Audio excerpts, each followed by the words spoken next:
Marcus, welcome back. Thank you. Good to be back, actually. I was worried that people were going to think that I wasn't coming back, but yeah, good to be back. And I suppose we've created an effective roadblock here. Nobody's going anywhere. No, we have stopped all traffic this afternoon on Djuma, and speaking of which, you must be glad to be back in an area with less traffic than where you have been. Sure, I've had quite a hectic time. Yes, indeed. Actually, there's rain behind us, by the way. Keep an eye on that big cloud. It's moving fast. Ooh. Hi, everybody. It's great to be here for Scott's last drive. I'm sorry I wasn't here for the last few days, and Scott's been carrying the ball. But I'm sorted out. I'm back, and I'll be here for the next few days. Yes, in a few weeks, which is also good news that there's been a brief extension for now. So Mark will be carrying on for the next 2 weeks, which is such great news, and hopefully who knows what will happen thereafter. So that's some great news that we just got today, and really happy about that, as I'm sure a lot of you are. I think it's fantastic. It gives me something to do for the next few weeks, that's for sure. And a chance, of course, to stay here at Djuma and to continue the lives of the animals that we see and to find some new ones, because there are a few things that we didn't get in this, and if today and tomorrow are our last drives and we didn't get them, would have been a bit of a pity. So hopefully we got some time to get some cheetah and some more dogs. Yeah. And exactly. Well, you're going to head out, and I'm going to probably fool around here. Maybe go look for Djuma or something. Perfect. Sounds good. You're going to go over to Arathusa? I don't think so to start off with. I'll probably stay here to start with, but maybe might head across there a bit later. But we'll keep in touch on the radio. You go that way, I'll go this way, and hopefully we'll find something. Well, exactly. Good. Sounds good, Mark. Good to have you back. Enjoy it out there. Hello, Vim. And then there's also the thumb that we'll see when you come to my place. That you've been hiding. Okay, have a good one. We'll catch you later. Bye.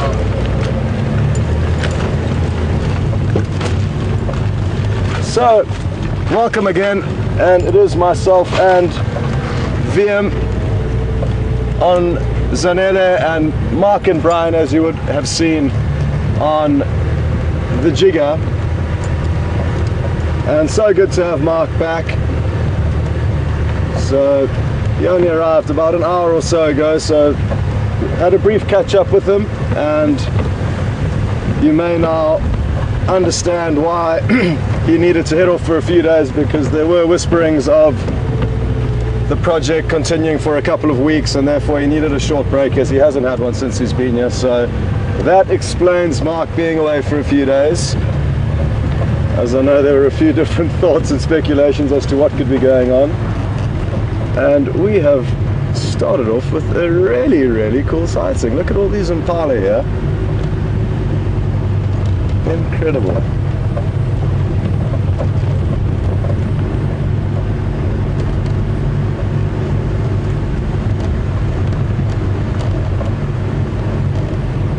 And even though I'm leaving tomorrow and this is my last drive for now, I'm so happy that the show is continuing, because now, just like you guys, I'm going to be able to log in and watch from afar and keep track of these animals that we've been seeing so much over the last few months. So I'm really happy about this news, as I'm sure a lot of you are.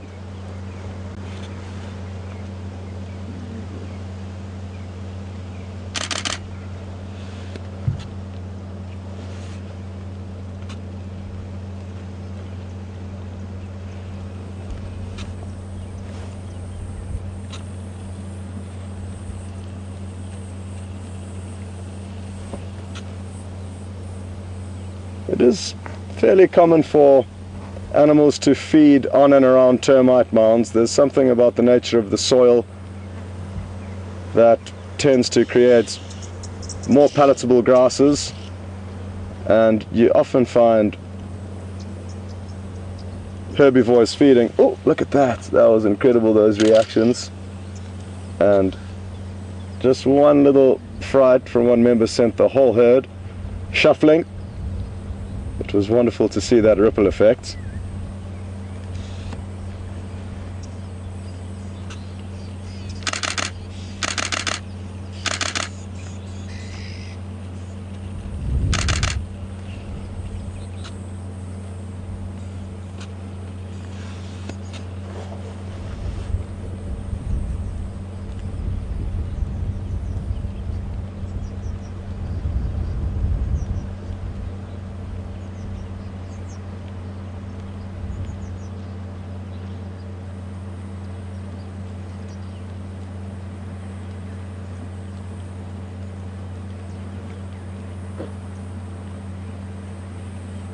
How's this working for you, Vim? It can be tricky for me with the camera, so I'm guessing there's just so much going on that it's difficult to know what to do. Yeah. Are you feeling that, or are you enjoying it? When in doubt, go wide. Okay, good.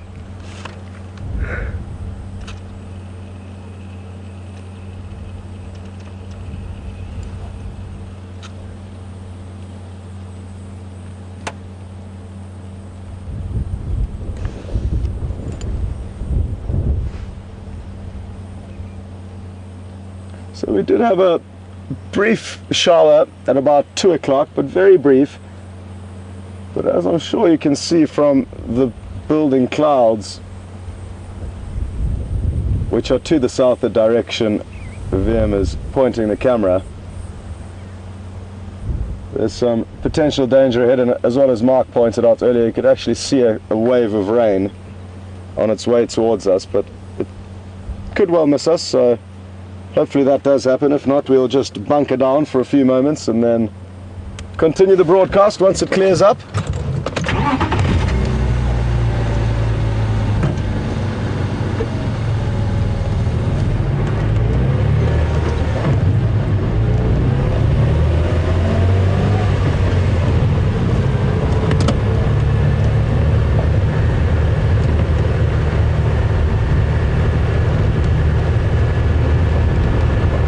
Mark, I'm going to come and give you a hand slowly into that area, but you go on ahead of me.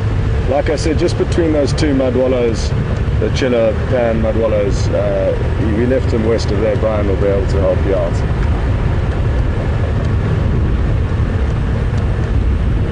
Okay, copy. Would you like a link?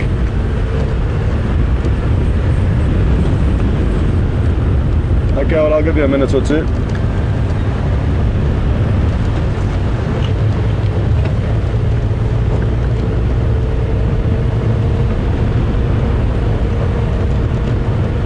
And did you copy that message on the Game Drive channel?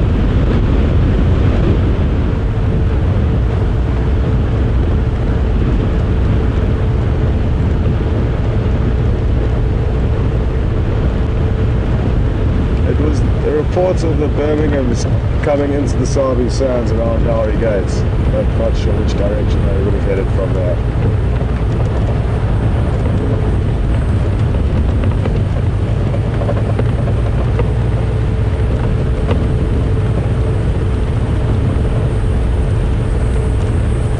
Oh, really? Okay, I didn't know about that. Cool.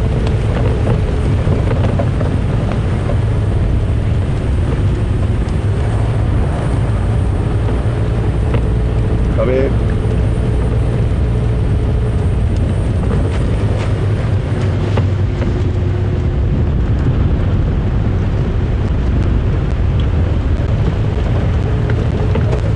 Well, it's funny to look at some of the destruction caused by the elephant bulls that were playing yesterday. There's some of the debris and leaf litter in the road from the vegetation that he was ripping out of largely these large fruited bush willows that he seemed to take a fancy to. And that really was a magical elephant sighting.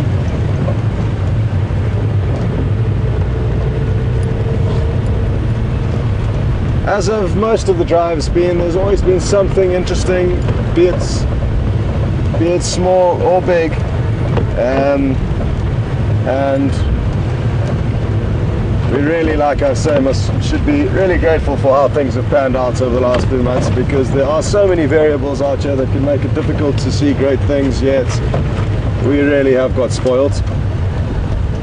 Especially you guys, because you're seeing often twice as what I'm seeing, because you're getting to swap between the two vehicles.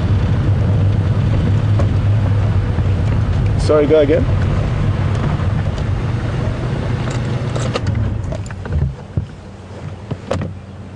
Beautiful.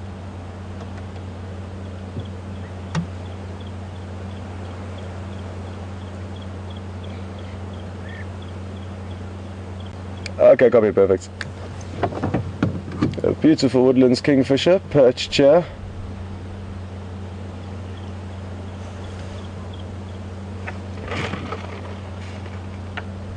This is a bird I'm really going to miss. They really do bring a presence in the summer with their loud call that we so often hear. Really is a call of the summer here in the low veldt, and a call that I will not be hearing down in Cape Town, that's for certain.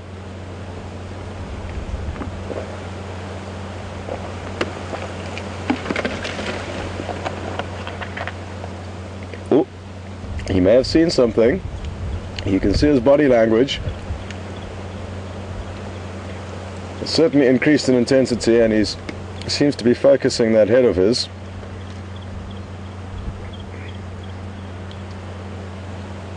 Incredible that we managed to see one of these killing and feeding a little snake to one of its chicks as we stopped to monitor the adults coming to drop off food at the nest. So again, just another happy memory and a very unique sighting that we shared with this animal. And as I put down my water bottle, he disappeared. Copy, back on one.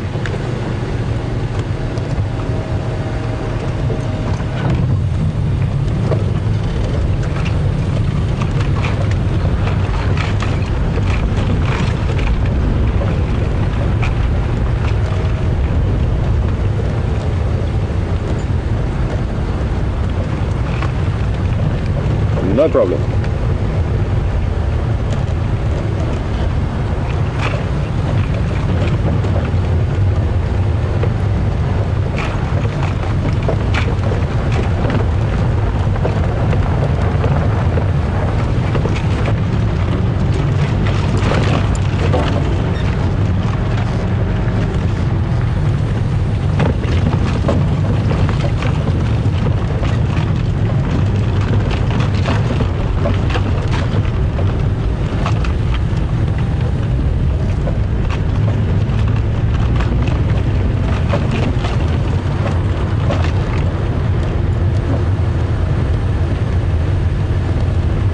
So we'll head on down to where we last saw Djuma this morning. For those of you who weren't following this morning's drive, just to recap, we managed to find Djuma at Treehouse Dam at around 7 o'clock this morning and continued to follow him basically till the end of drive. We followed him for about an hour and a half or 2 hours. It was incredible and really enjoyed that sighting. Oh, well spotted, Liam. Liam's just spotted a Wastenschwein, which is a warthog in German. It's the only animal I know in German, so don't ask me anymore. But I guess I could fairly easily learn a few more. But there was a warthog or a Wastenschwein, which sadly skedaddled as we tried to get into position. Did you manage to get a glimpse of it, Liam? Yeah. Oh, well done. So you would have got a glimpse of it running away there.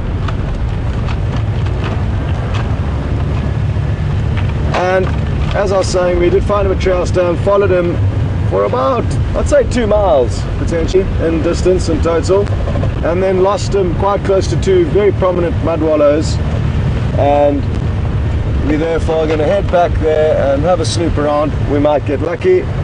But then again, a lot could have changed in the course of the day. He did look fairly hungry and has been nice and cool. So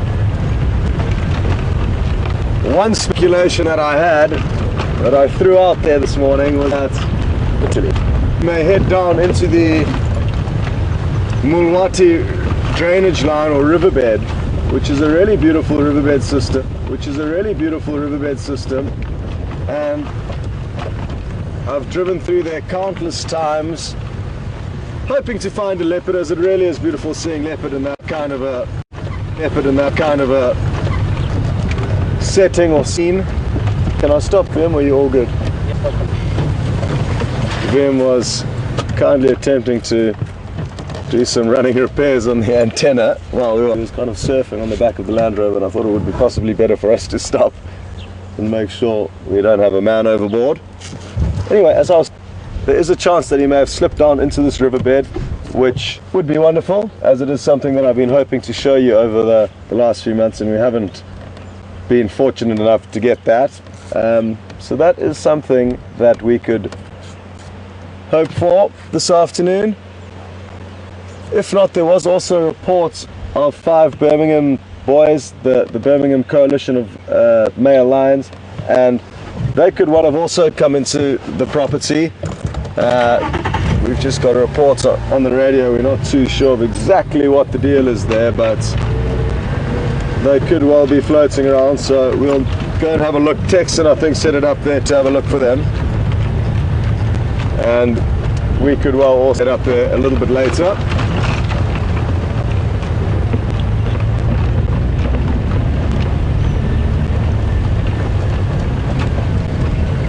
Oh, hello, boy. How are you?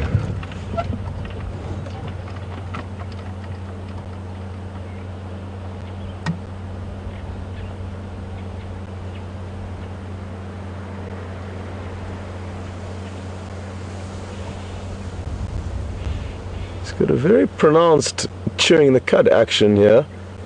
Not very well mannered, this buffalo, eating with his mouth open. Oh, do you understand English? No, maybe, no. Anyway, he seemed to stop at the perfect time and almost intensify his stare at me. But now he's back to normal and is not even remotely phased. It looks like quite an old bull, this. A lot of character on that face, on those horns. It looks like they've clashed heads before with some other buffalo, as well as those raggedy tattered ears. He's got some serious expression, this old boy.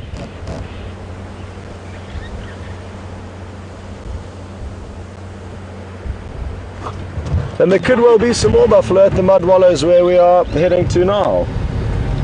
Oh, 3 oxpeckers just came flying down, so we'll stop to watch what they get up to. They're really such pretty birds. They come for a drink. I think they have. Can you see from there, Vian? No.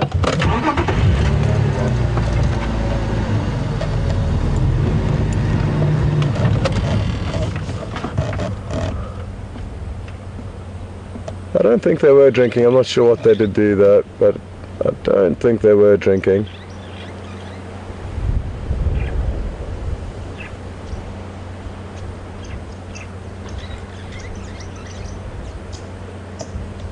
Okay, so they were just checking in quickly.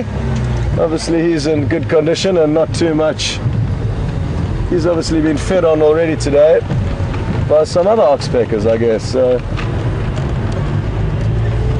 no luck for the oxpeckers there, but good sign for the buffalo that he's in good condition and therefore doesn't require the oxpeckers to continue grooming through his coat looking for ticks.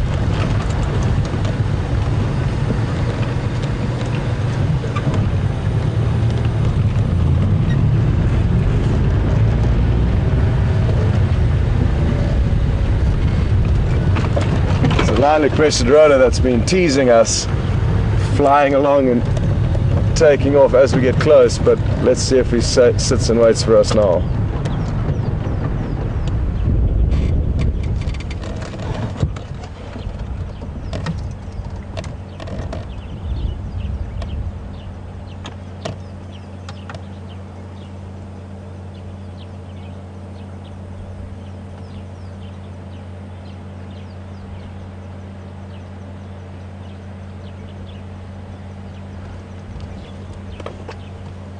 Oh, as I was lifting my camera up, and it flew off to another one there. That wasn't interested in hanging around.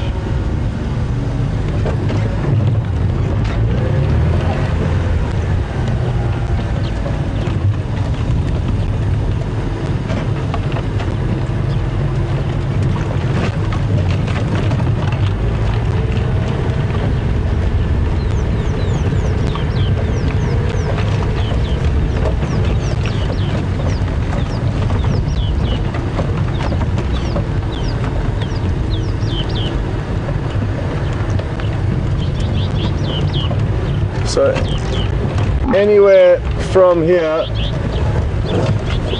this leopard could pop out, so keep your eyes peeled. I'm going to be now really concentrating on looking for any tracks crossing this road. He was on our right hand side this morning, further ahead but not too far ahead. But he was on our right hand side. He had been moving towards our left the whole morning.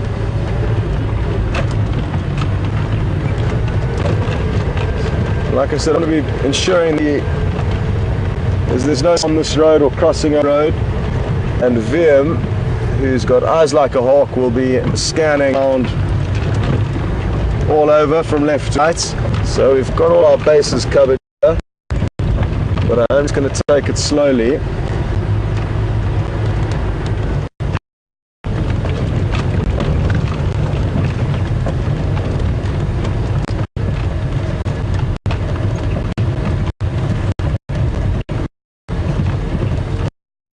Just been having some signal issues that I'm going to sort out, so that is, we will cross over, because I'm sure there's a lot of you that see some of us.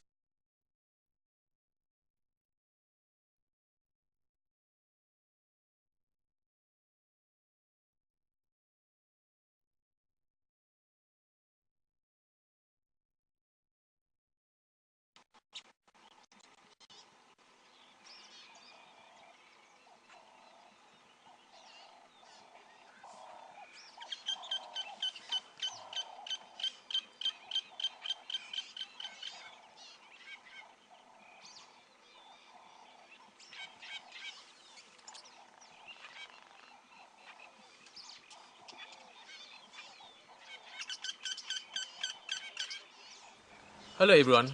Being out in the bush and being out there live has its technical challenges. We're experiencing some of that now and are working on it as fast as possible to get it sorted and get you back in the vehicle with us.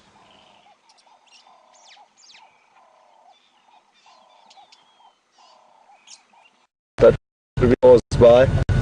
Awesome.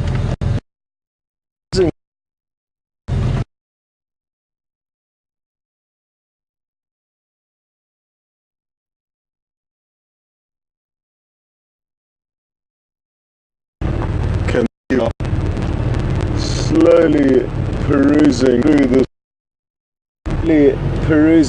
through the riverbed. I didn't see any tracks of Kunyuma actually crossing the river's direction.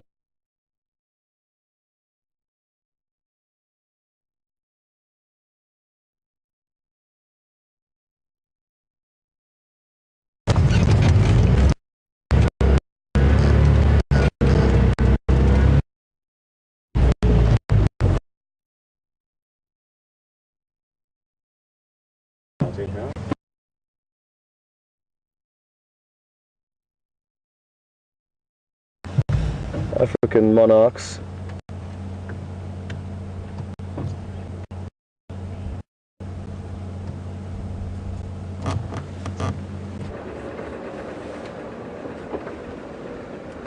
Hi everybody, and good to be back. I had a whirlwind 3 days, and good to be back. It's been a long day driving. Actually a long 3 days. I did a lot of driving up and down, but good to be back and a much more relaxed driving. Also, I don't have any traffic to deal with, and I don't have any traffic police to deal with. I was ready to go postal, but even more fun than that is, or rather more fun than being back for now, is the fact that we're going to be still talking to each other for a couple of weeks at least. So it's great to have that news, everyone. That is especially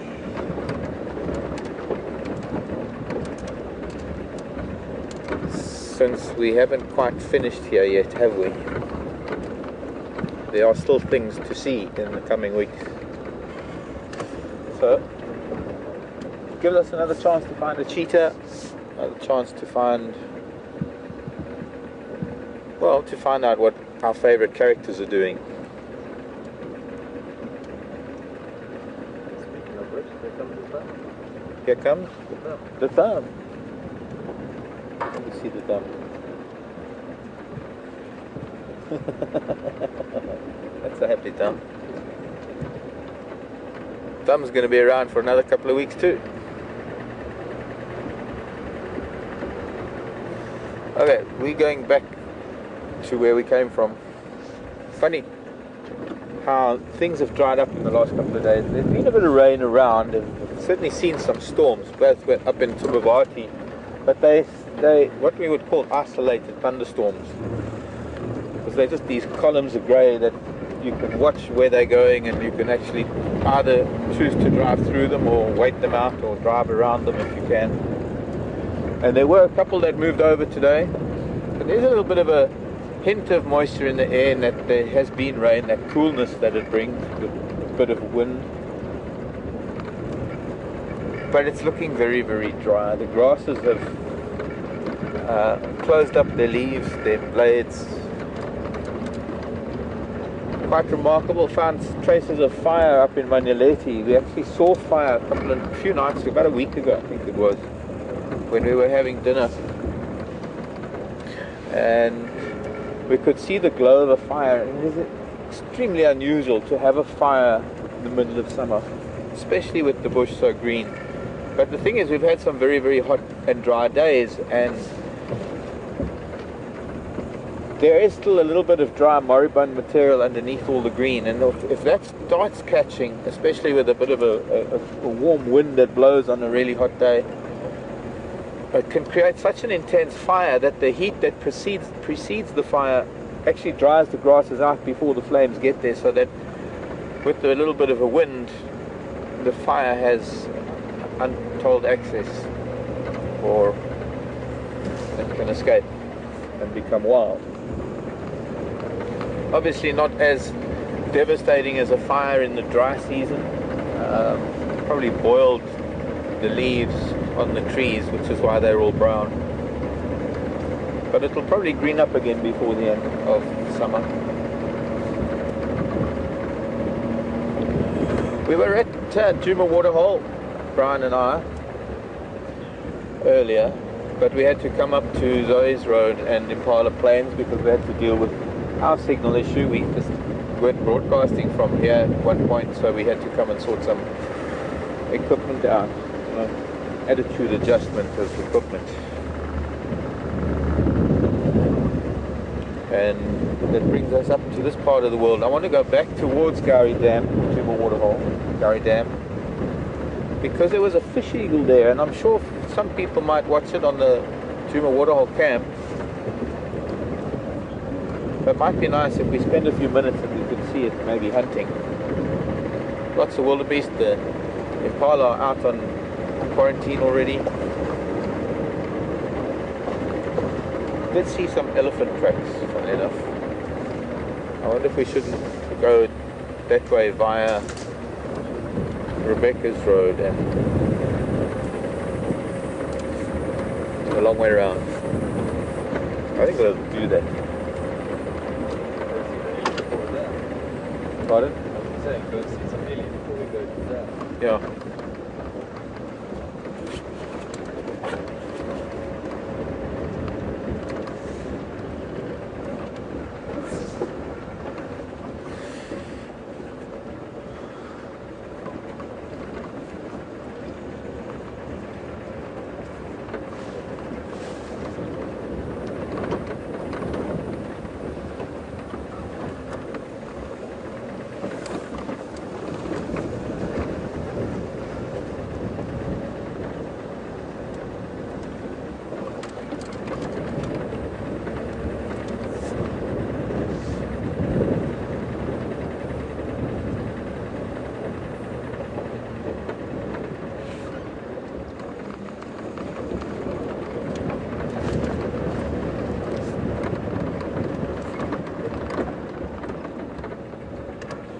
Always a beautiful view from here.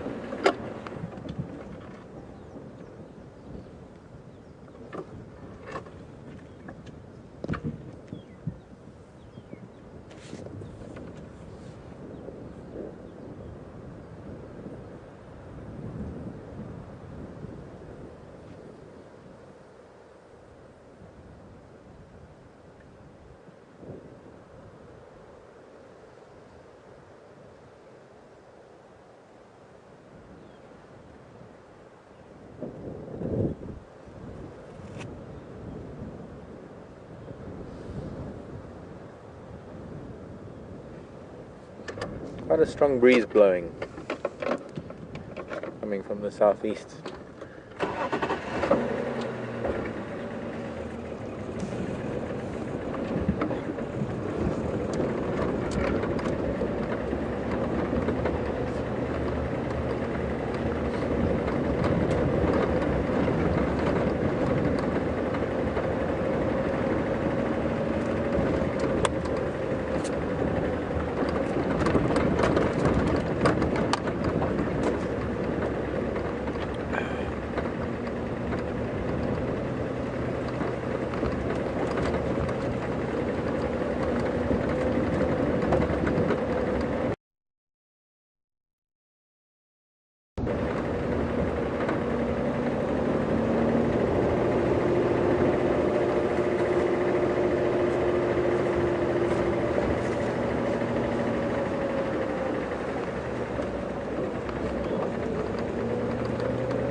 Been a vehicle over these tracks. I'm assuming that these tracks on this elephant are maybe from this morning.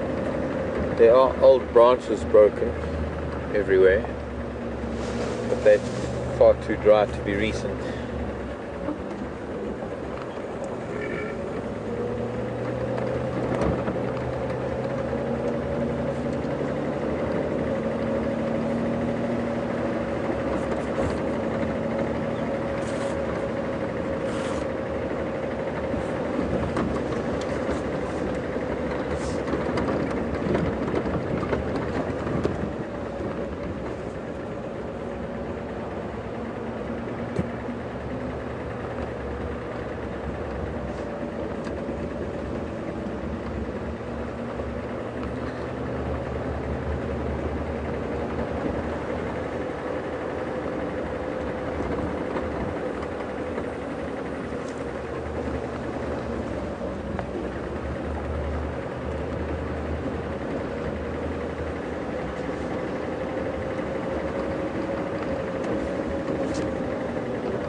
Might be some of you that are starting to watch the drives now that are coming into it quite late, and you might not,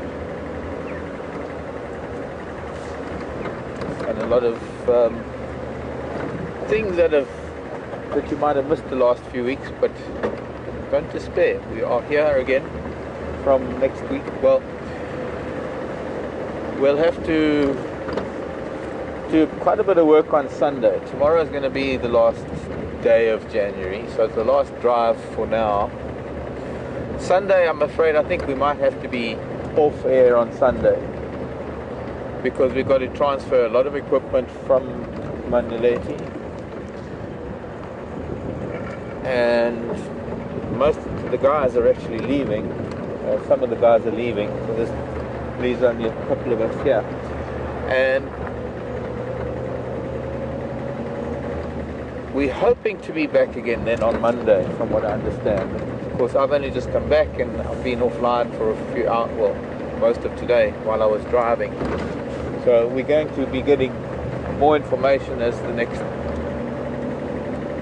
day comes to, well, as today comes to an end, and I suppose tomorrow we'll get more word on things. It is unfortunate we're saying goodbye to Scott today. He has to leave tomorrow, so this is for those of you who didn't know, Scott's last drive this afternoon. I hope we can find him some good stuff for his last drive.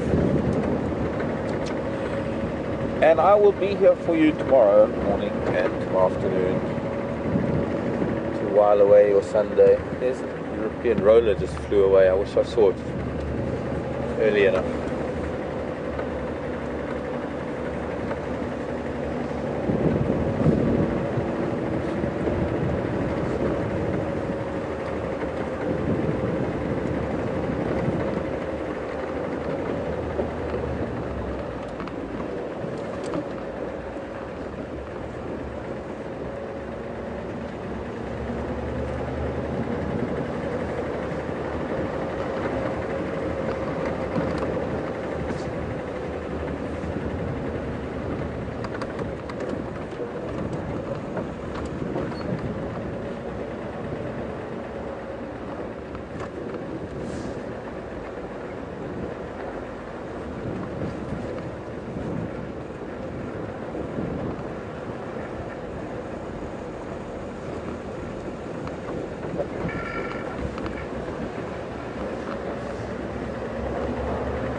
Not much bird song this afternoon.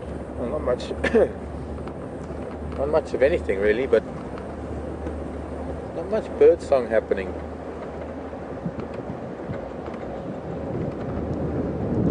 Must be this little wind that's come up.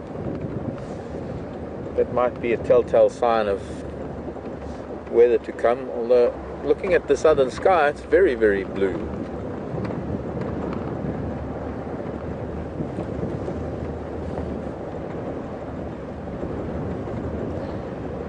Questions at WildEarthTV, and if you want to tweet something, hashtag Safari Live.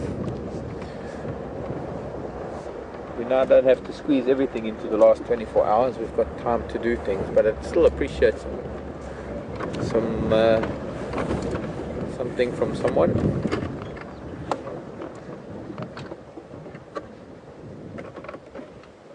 Okay, that's as far as gravity takes us.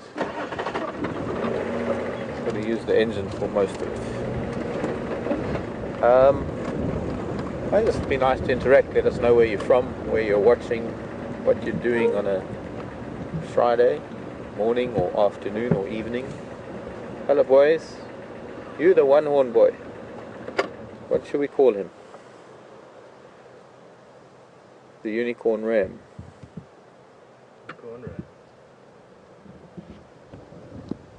The uni ram.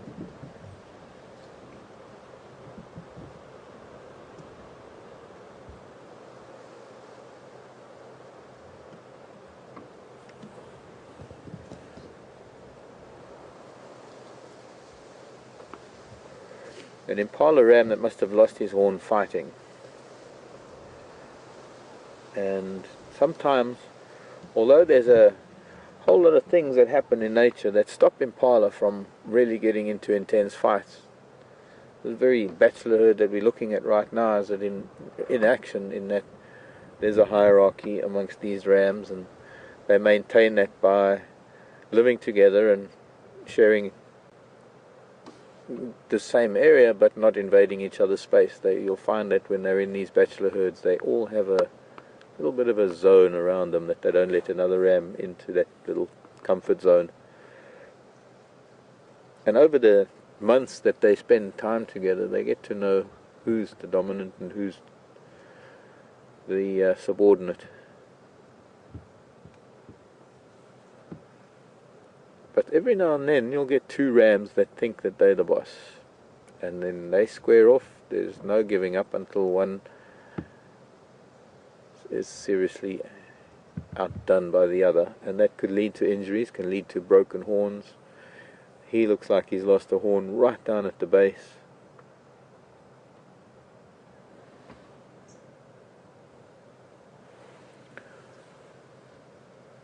But it looks like it's healed pretty well. We'll see how he fares the next couple of weeks. The bachelor herds are going through a big change at the moment. They are starting to gear up for the rutting season coming in a couple of months' time, probably towards the end of April. And it might seem like a long way away, but well, conditions can always speed it up, or by the time it happens, they've got to get their act together. And the dominant rams are going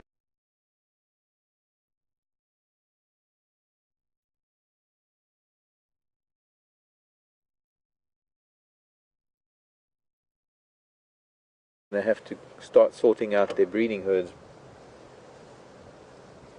This gives these boys time to just fan up and barring. I must find you all a photo. I've got a photograph of an impala that had such an intense fight that his broke off in his neck.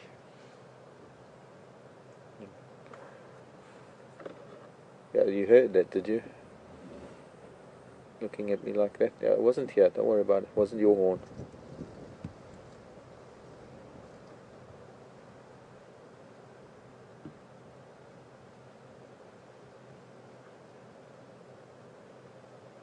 A unicorn.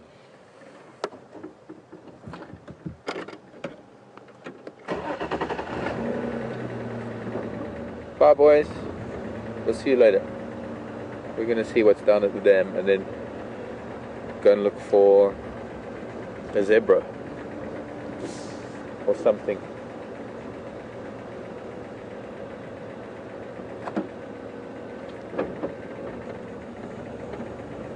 I'm reading you 4 out of 5, Scott.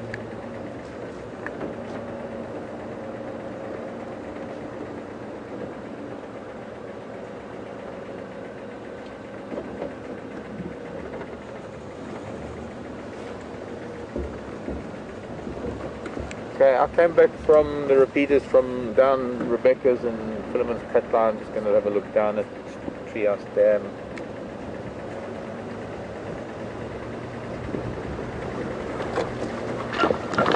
Quite a strange scenario this afternoon, because when Scott started, somehow we didn't have signal from the jigger, and now that we've got a good signal from jigger, we can't quite seem to get the signal from Wendy getting up and running for Scott.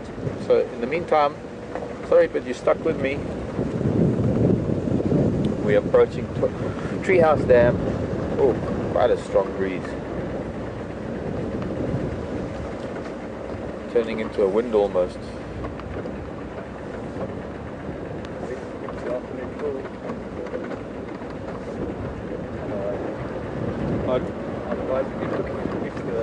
Yeah, you're right.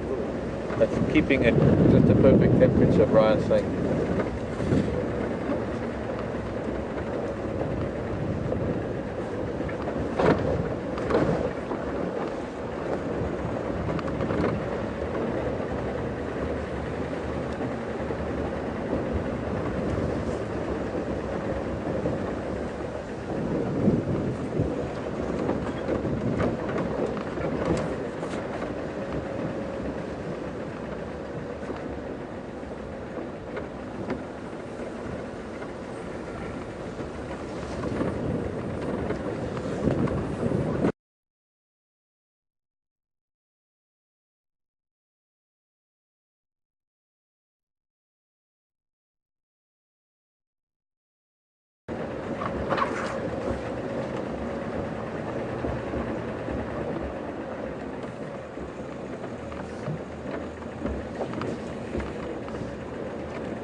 Got it more with brighter, no, it's too bright, I suppose.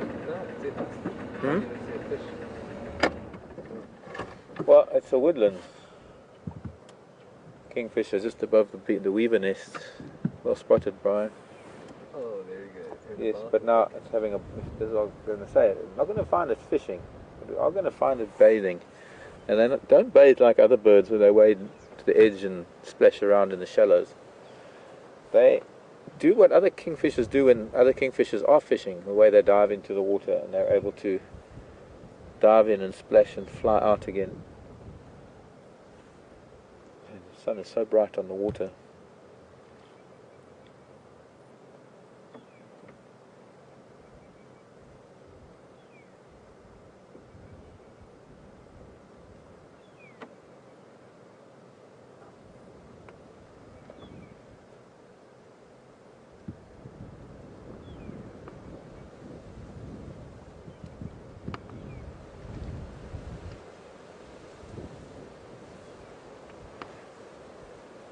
We can try and watch it from a different angle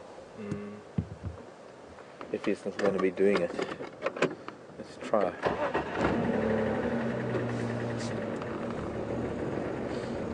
Kind of what I wanted to see the fish eagle doing. There he goes, another splash. Maybe we can just get it here.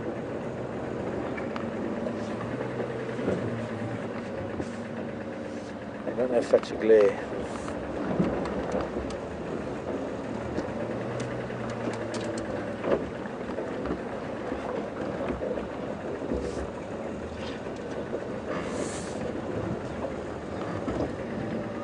Okay, but now I can't see the kingfisher too well. But you might be able to follow him better.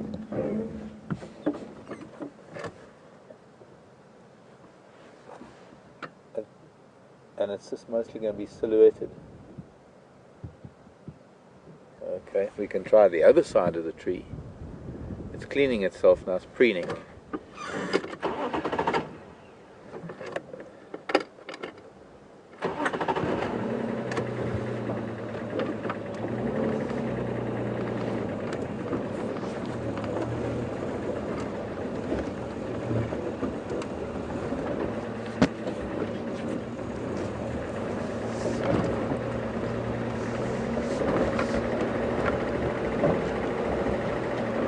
Normally with that preening, that's the end to the bathing.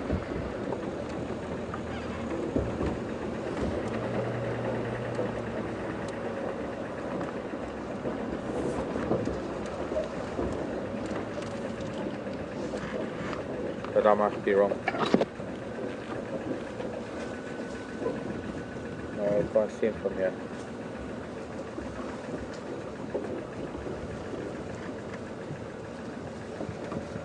This will practically drive into the water.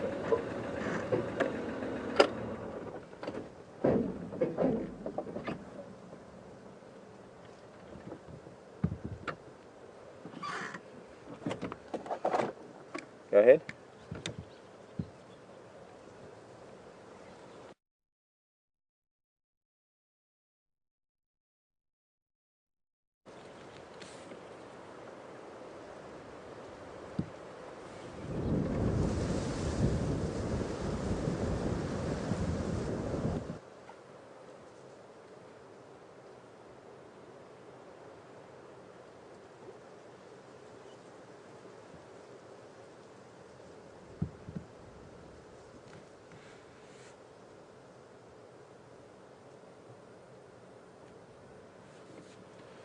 Don't know if we're going to see much. Unfortunately, the angle isn't great from here.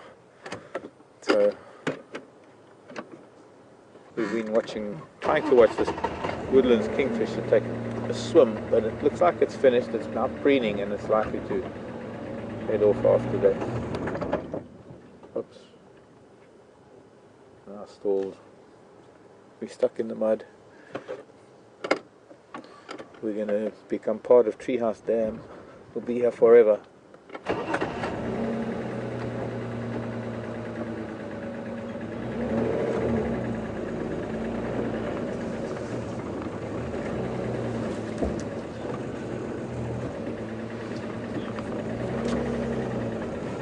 If any of you remember, there actually was a time when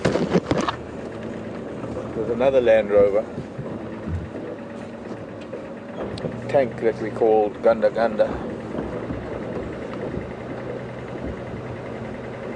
That got stuck just on the western side of Treehouse Dam. There we are now. Sank to its chassis in the mud. I should never have even been there after the kind of rain we had. But we had another vehicle come and try and rescue us, and that vehicle got stuck. And then we had another. Then we eventually had the tractor come out, and the tractor got stuck. So the next day we had to leave everything overnight, and the next day we had to bring out a big four-wheel drive tractor that had to first pull the smaller tractor out, and then eventually the other vehicle, and then eventually the Gunda.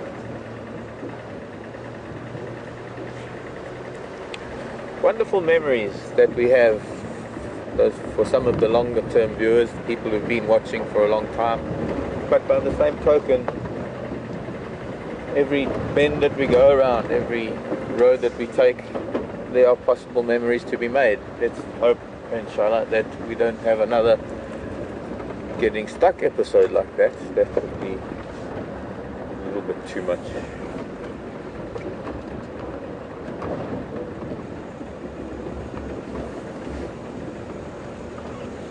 But let's hope that we get to make a few more really good memories.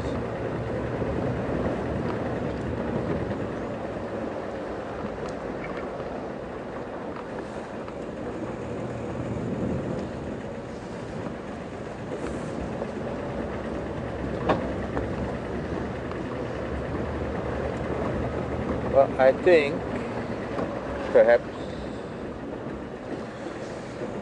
we might get a chance to see what Scott's up to. It sounds like his signal might be getting better. I'm going to give him some. It's his last drive for now. So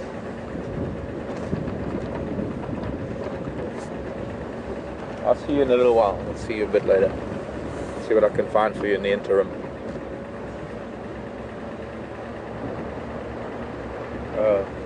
He's just found some tracks. Maybe we don't want to go to Scott just yet. He's playing with tracks. Cat tracks. I'm going to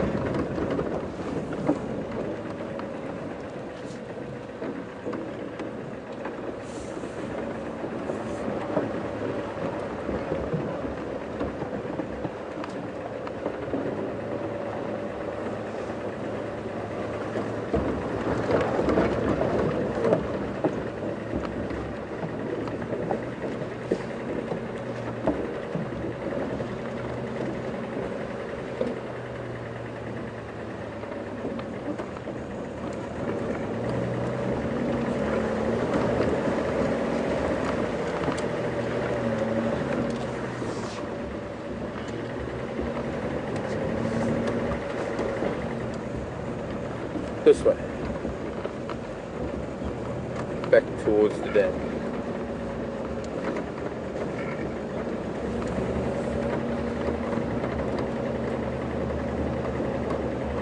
Okay, so I think Scott's just going to fill you in what he's up to, so we'll head over to Scott, and I'll see you in a little while, everyone.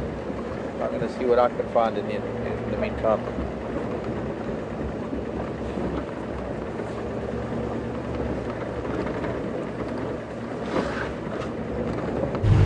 Welcome back, and thankfully we have found his tracks, and when I say we, I mean Wiem. Wiem actually spotted his tracks in the riverbed. I'm not sure how I missed them, but I did, and thankfully Wiem spotted them and made me aware, and I got out and followed them in this little riverbed that's down to our left here, and it's difficult to it would be pointless for me to follow his tracks as far as I can, because then if I do find him and I'm far from the vehicle, it makes relocating difficult. With you in a few minutes.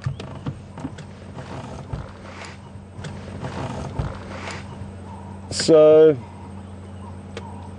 we And what I might do is get off here and walk down, because we've looped a little bit ahead now of where he was heading, and what I can do is dip down into the drainage line, see if he's made it this far. If he has and he continues, well then we can just loop ahead again and keep kind of leapfrogging ahead of where he has been moving. But really happy to have his tracks, and again thanks to VM for spotting them. So I'm going to be off my vehicle, and it was just a brief update to let you know what he's been up to here. He's probably moved up to where we found him now, about half a mile from where we left him this morning. And like I said, it's been a cool day. He was hungry. It's difficult to know how far he would have gone, but really enjoying following some fresh tracks, and we'll keep you updated as soon as we get some more information. So I'm going to head down into the riverbed, and I'm sure at some point Alex might cut back to Mark, but we'll catch up with you later.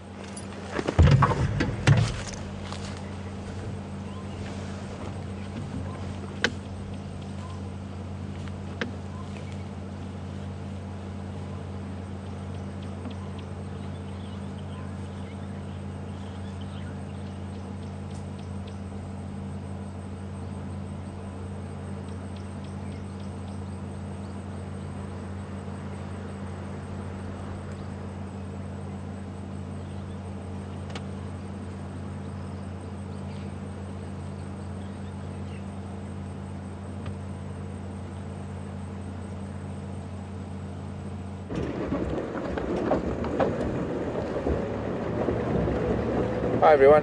While Scott's tracking, he's been getting pretty good at his tracking. I have to take my hat off to him.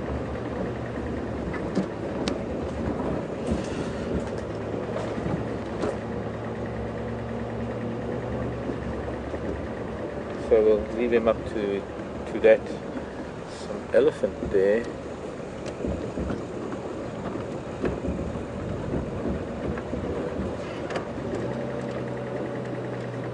This Becky didn't go. It went this way. A few hours ago, by the looks of things.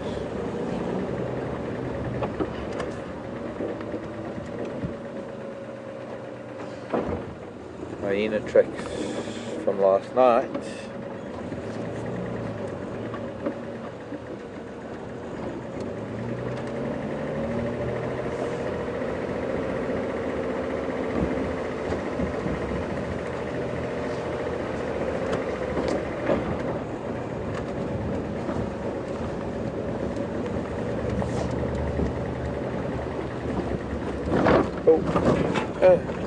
Roots and all.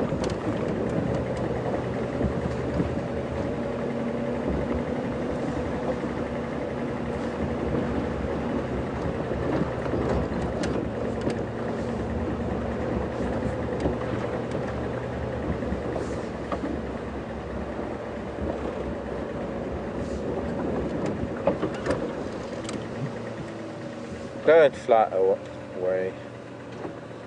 Well, it's not too far away, except now if I stop it's going to think we're chasing it. There's a fork-tailed drongo that was just sitting in the most beautiful light, and now it's hiding because we're looking at it, so it thinks that we're after it, so it's trying to get away. Sometimes if you can just catch the bird and stop in time, catch it, I mean on camera, not catch it physically. You've got to put salt on a bird's tail before you can catch it. Well, if you can put salt on its tail, then you can catch it. But I just mean capture it. I mean, get it on camera, and sometimes when they're so close, they could probably fill the frame with it. But it's just this irony that as soon as you stop and look at it, it thinks, oh, my life's in danger, and flies away.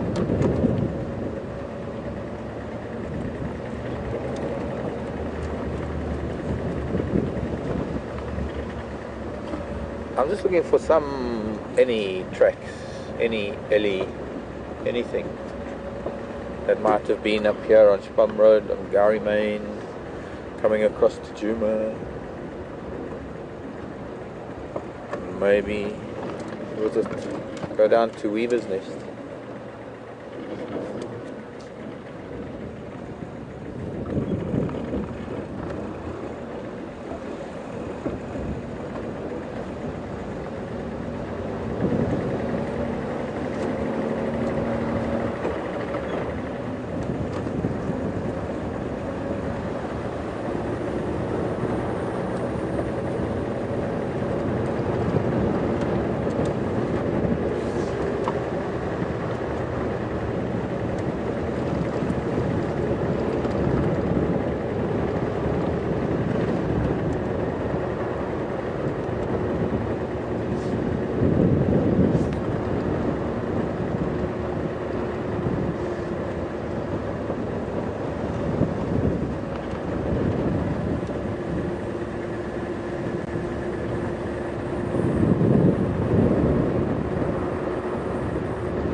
Hi, Donna.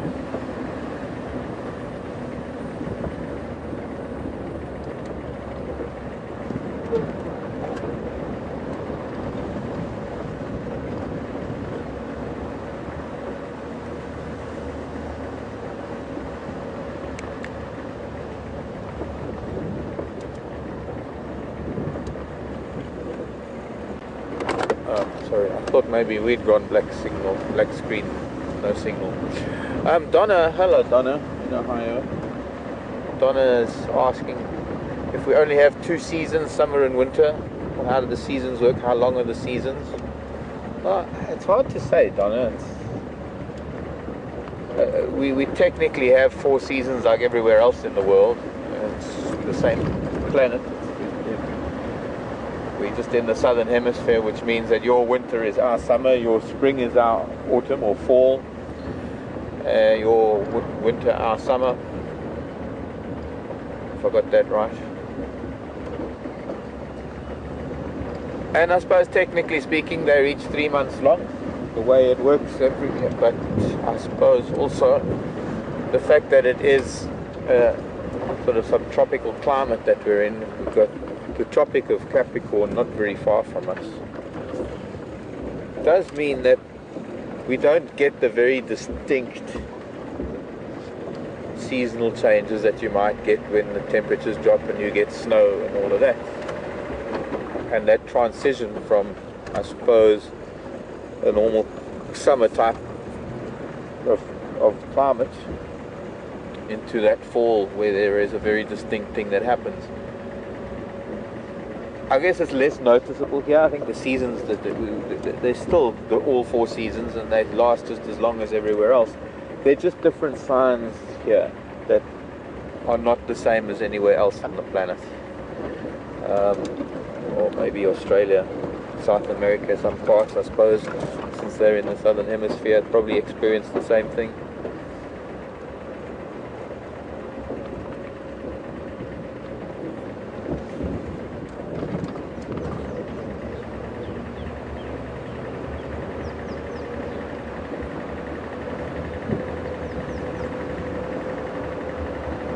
Which 3 months exactly? I couldn't tell you. Whether it's December, January, February, or November, December, January, that's our summer. Or if our spring is August, September, October, or if it's September, October, November, it's not really a defined time, because the Gregorian calendar is a separate issue to the way things work on the 365-day calendar of a solar year that is nature here in Africa. Strangely enough, all around the world there are very specific things that happen at certain times of the year based on a solar calendar. There are animals that are, you can almost set your calendar to their arrival or their departure, or they're doing something in particular because the sun has to be in a very specific place for them, to trigger them to do that. In very much the same way as, I suppose, there's a greater frequency of things on Earth that are tied into the moon cycle, in that 28-29 day moon cycle. Unlike the 365 day solar cycle, that moon cycle is a little bit different, but it still governs a lot of life, and it still rules the lives and the reproduction of so many creatures on the planet. So I suppose because it happens on the same solar day of the year, you can ascribe it to a certain date on the Gregorian calendar, on our calendar. But when it comes to weather, and it comes to temperatures, and it comes to when the rains are coming, and that kind of seasonal change, it can waver, it can vary, and it all depends, if I may say the dreaded word. Some years the rainfall can be late. Sometimes I can be in a dip. The seasons are shifting. They are slightly shifting. Well, I've had knobthorns coming into bloom earlier and earlier into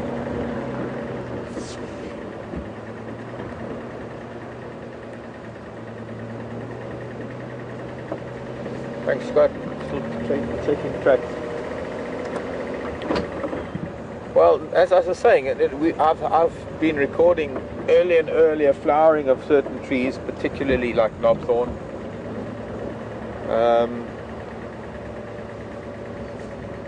Good weird things that are happening. Sometimes the rains aren't here until December, and normally we get September rains. Well, normally, what is normal? What is a weather pattern anymore? Because they are so different to what they were many years ago. But then you have to look at a bigger picture of things, and that nature doesn't have patterns, or everything in nature has to be random and varied, because it's the very thing that drives change.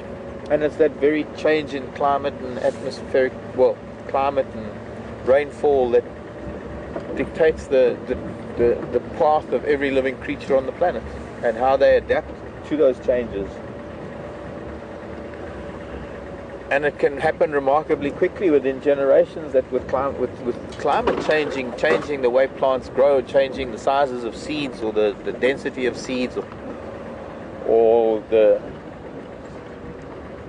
amount of fruit, changing so many subtle things within generations.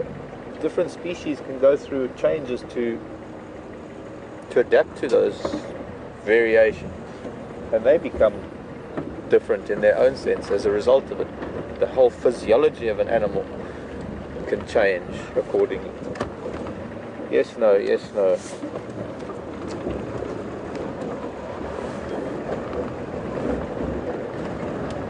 I think we'll go back towards quarantine. Scott seems to be heading towards Gowrie Dam, Djuma waterhole,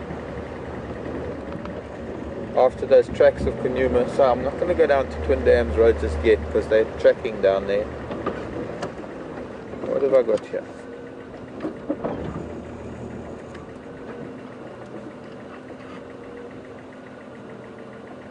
Hyena.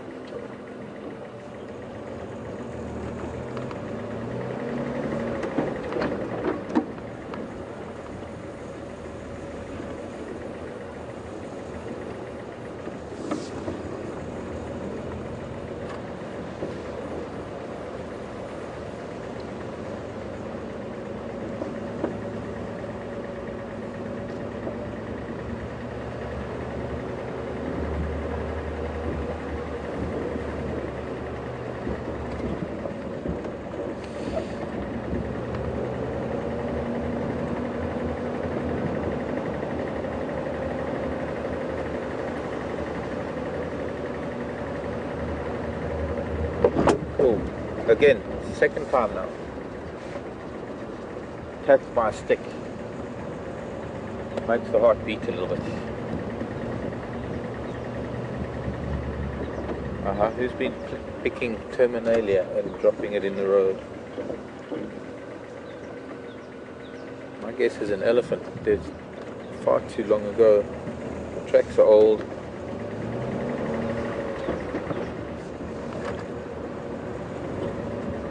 I wonder where he picked it from. It must have been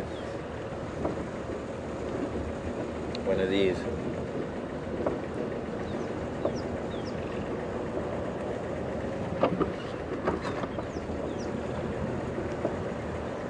But thanks, Donna. Thanks for the question about the seasons.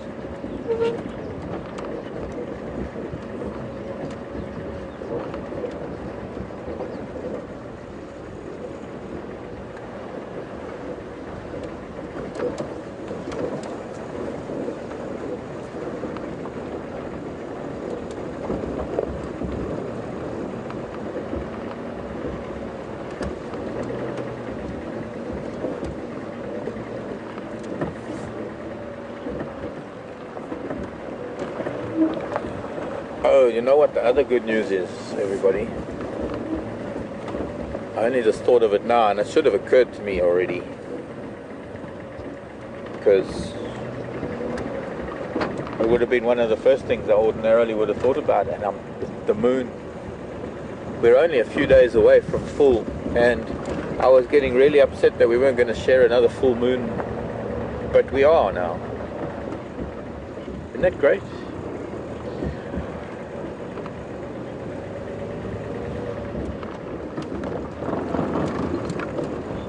a few days away.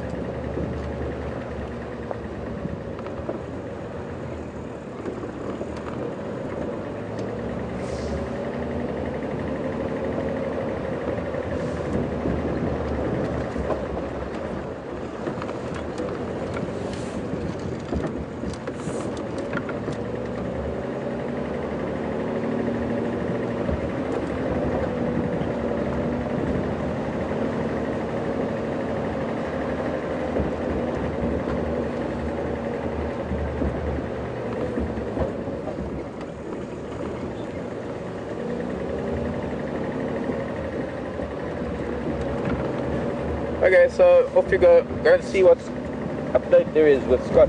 I'll see you later. I'm still trying to find things for you. So, bye.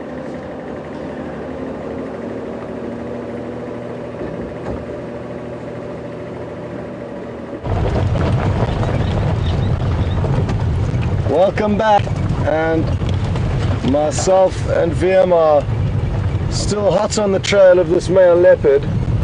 Well, maybe not so hot on its trail, but we're on its trail, and the road that we've just come off did divert a long way away from the riverbed that he was heading in, but when I did head back down into that riverbed, I had to spend a few minutes to find where he had actually crossed out of the riverbed, and he kind of headed in the opposite direction to where that road took us, but we continued along it, and now we're heading back into the area where we are more likely to bump into him or his tracks. So sometimes you are required to do large loops ahead simply because there aren't enough roads to take you to where you would like to get to, but that we're used to, so we've done quite a big loop around. Haven't seen anything really along the way, but really loving this opportunity to track.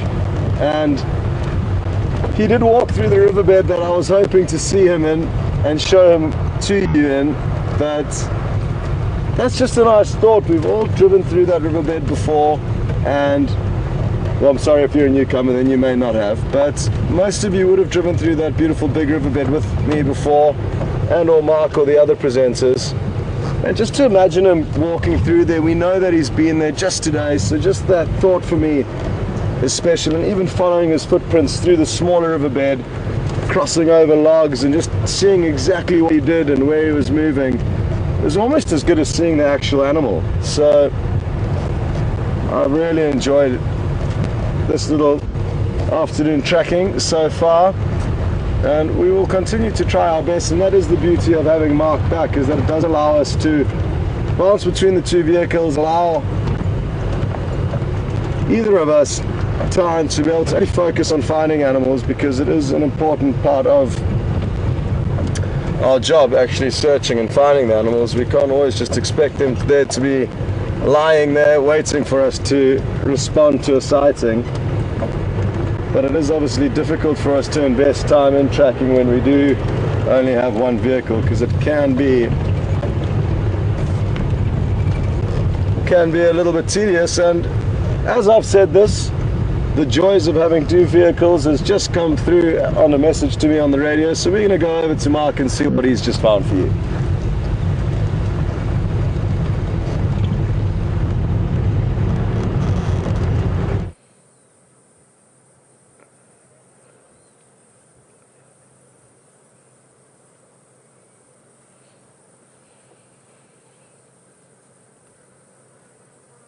Well, my alley radar is working because we've caught up with this young lad picking up marulas on the ground that have fallen from this tree, and he was facing us.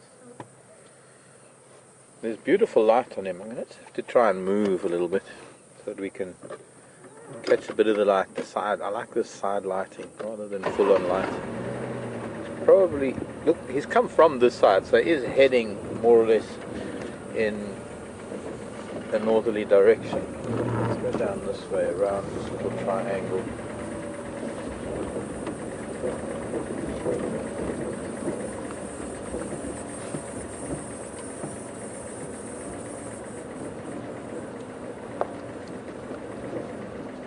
Well, these zinnias are starting to fade now. They were so lovely and red against the green. be nice if they could fade before they seed. But I guess that's wishful thinking.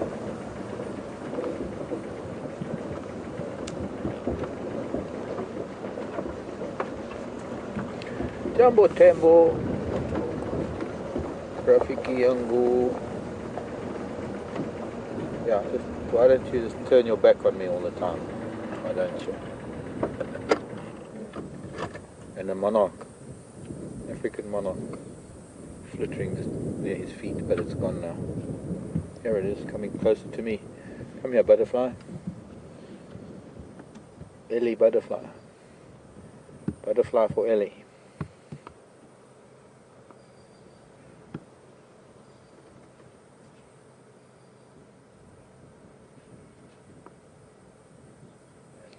There's a type of sage here on the open area that the monarchs seem to get some nutrients from, or perhaps they use it as a host plant. There is, of course, the milkweed, but I can't imagine they're laying eggs right now. Who knows? Anyway, there's a beautiful marula tree, very typical shape of a marula tree, beautiful large round crown, and always some lovely flat branches that are kind of grown specifically for leopard to lie on, and forks in the trees that are designed to hold their kills.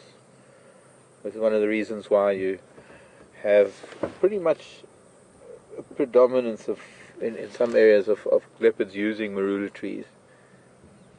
In some cases, in some places in other parts of Africa where I've lived with big sausage trees that are also very, very large,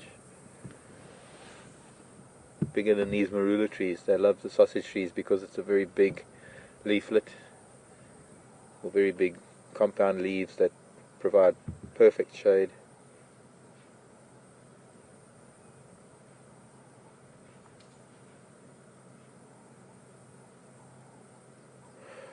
Okay, we're not going to go far. We're going to watch him for a while. And while we've got him, Scott's got something for you, so we'll see what.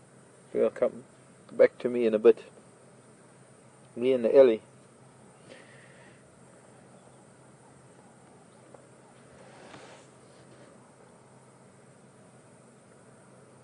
Come back, folks, and look at this beautiful, beautiful, dark giraffe bull.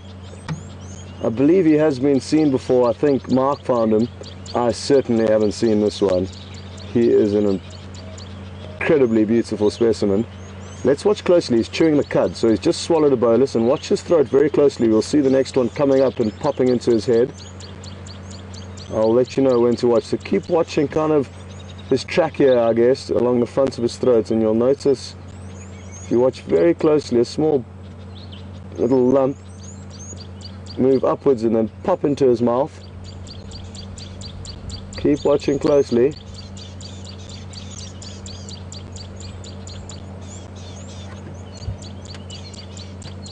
Come on.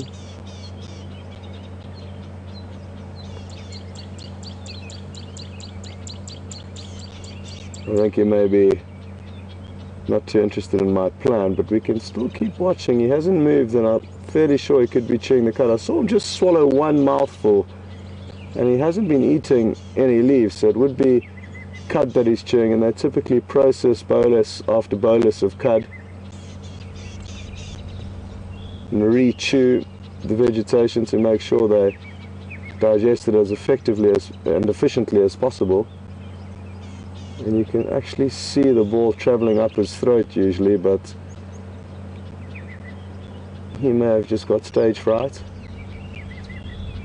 What a magnificent specimen, and again, just such a great reason, or another good reason to emphasize how useful it is having Mark back here, because we can literally show you twice the amount of game potentially than we would from one vehicle. So I hope you've been enjoying the elephant bull sighting, and we've come across now to another very large herbivore that roam this wilderness, and that is this beautiful big bull giraffe.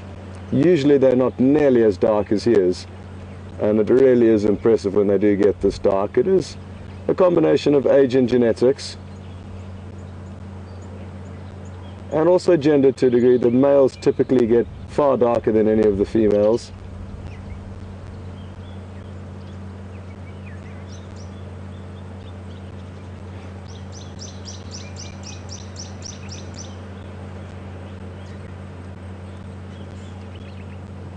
And off he goes, just like that. It's sadly very thick into this riverbed where he's heading, so we're not going to be able to stay with him. There's no roads that follow alongside it. But I might be able to just reverse to give you one last shot of his face in the sun.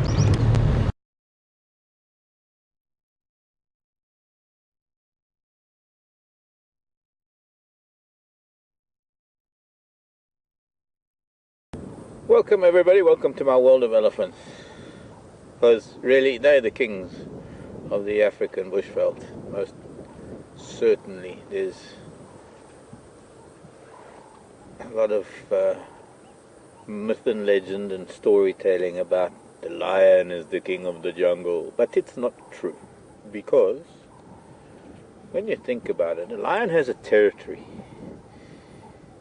and a lion is but a cat compared to an elephant, and elephants can chase lions away. And well, elephants go wherever they want. They don't have territories. They roam over hundreds and hundreds of kilometers, and they go wherever they want, and everything moves out of their way. So true masters of their environment, they are pretty much responsible for everything being here. The way elephants and trees have adapted to each other, to the presence of each other, almost being well, elephants need trees as much as trees need elephants. You can see him just popping those marulas into his mouth. Got really good aim.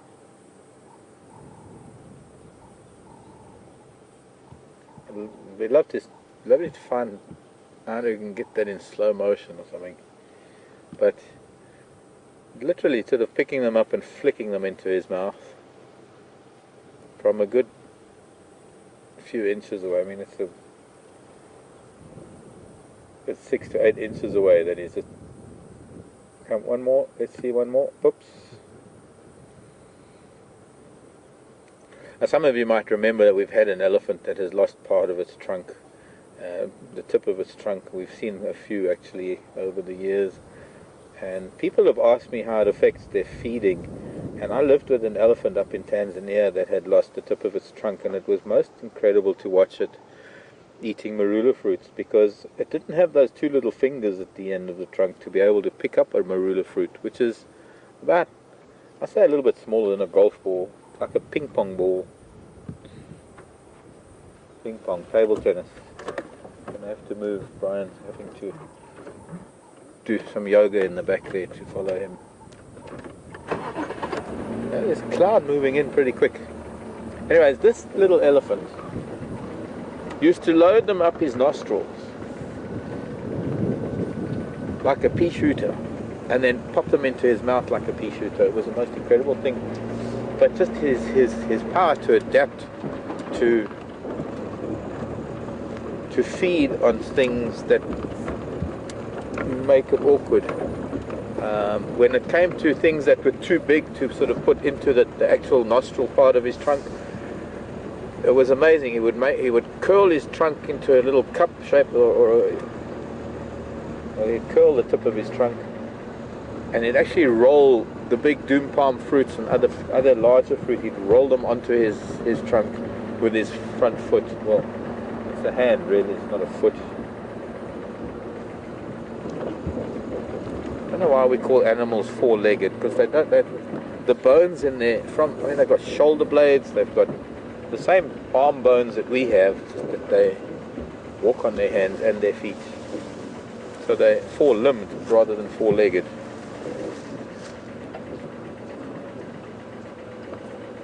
If we look at him, we can see, as he's going to walk past us, and we'll be able to see it, and maybe I can do a bit of maneuver there. There's my finger. So what I want to do is, you can see there's his elbow. Let me go and move again. We need to go the other side of him so we can see him in the light. At the moment it's a little bit dark because we're looking into the sun. Where are you going, Tembo? Can we walk with you, or can we go with you? I'm going to wait till he goes past, and I'm going to go behind him and onto the western side of him.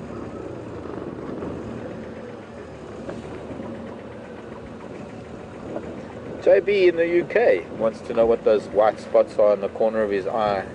It's mucus, and accumulated mucus because he blinks a lot. Because you can imagine, sorry boy, did I just, I don't want to push you on further. I just want to get to the western side. I don't remember he's feeding it out. He's walking through brush and grasses and trees, and it's getting quite dusty nowadays, and I suppose more so now going into the dry season. Although we're not quite there yet, but it is getting a bit dry and there is a bit of dust. The whole purpose of blinking, much as it is with us humans, the whole purpose of blinking is to get rid of foreign things, dust and other particles on the eye itself. And so by blinking, you're actually moving all of that stuff. You're wiping it all off into your lower eyelid, and just the way the eye is situated, it eventually ends up in the corner of the eye, much like it does with us, where our tear ducts are, which is where the eye produces moisture for the eyeball to not dry out. A couple of drongos that are enjoying his company because he's chasing up some insects, and they're getting a lot more than they would normally get without a large mammal moving around their territory. So it's just mucus and dust and particles that his eyes have cleaned. And you find sometimes you'll actually find elephant curling their trunks, the tip of their trunk, into like a little fist and rubbing their eyes in very much the same way we do when we wake up.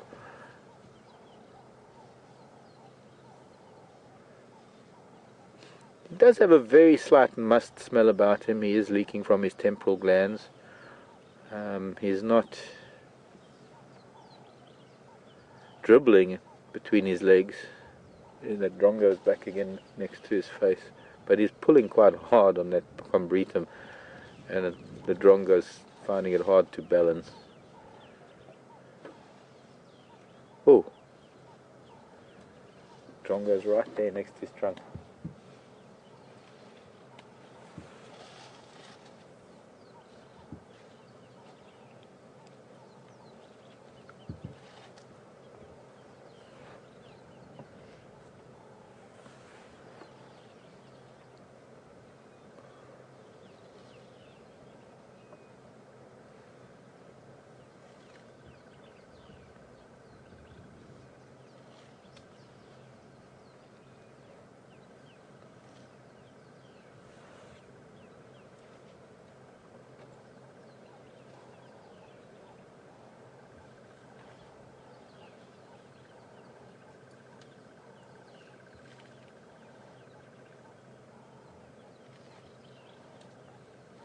Question from Ellie about Tanzania.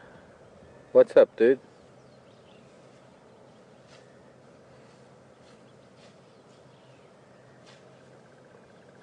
Got a mouthful of this, I think it's Rhodes grass. It's a grass that only really grows on termite mounds, and he's been picking a lot of it.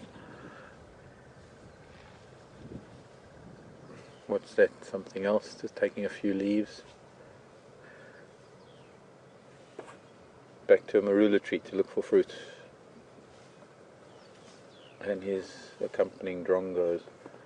Ellie was asking a question about game viewing in Tanzania, and Ellie says that she's heard that there is a lot of overcrowding, and it's discouraged her from visiting Tanzania.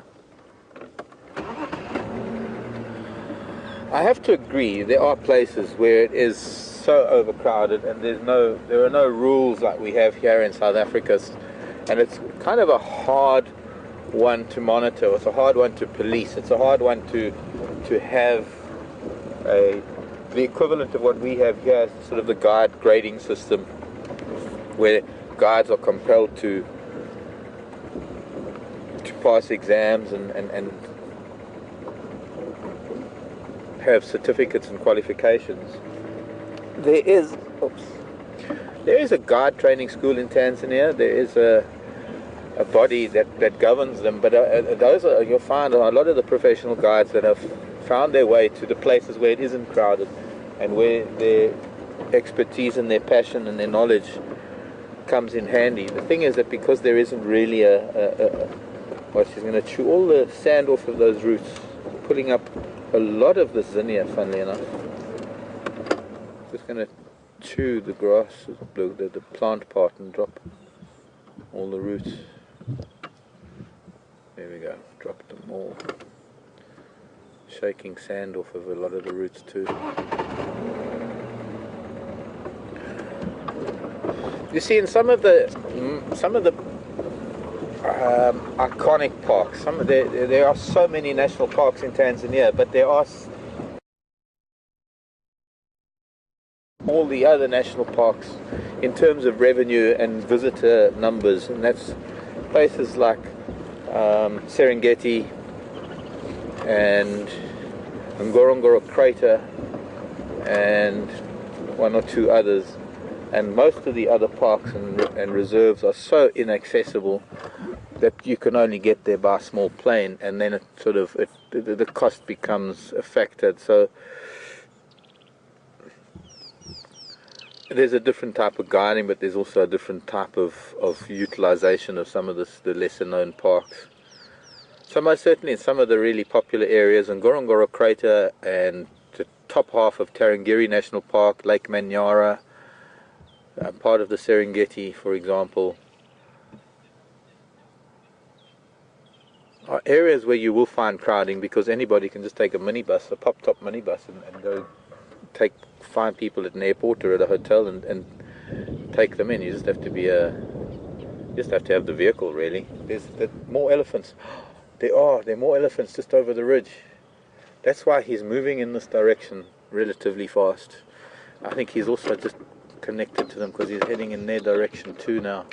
I was wondering why he was sort of feeding and moving the way he was.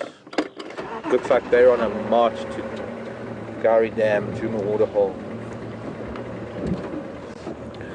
But in the places that I've lived in Tanzania, I've been very, very lucky. I've only lived in very remote places, and those remote places have been so exclusive that it's only been myself and the guides that I work with and our vehicles for the most part. But it's also been areas where I've been allowed to do walking safaris, almost wilderness areas where there are no roads. It's just vast, thousands and thousands of square kilometers of elephants. I would live my days out there if I could. I'm going to beat you to the ladies, Mr. Ellie. I'm going to see them too. But I think they're kind of marching. Are you going to feed on that thickle bush? That's a beautiful shot though, standing on the mound. That's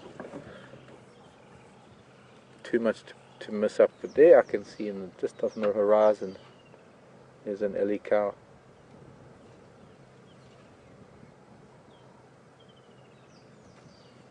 He might just be coming closer to talk to them. They might be relatives. It's me. I hope he does interact. That's beautiful. Oh wow, that's beautiful. That's why I live here. That's why I'll drive for hours and hours and hours on end and see nothing, just so that I can have an afternoon with an Ellie like this. And you, of course, all our viewers. I do this for you and me. And Wild Earth.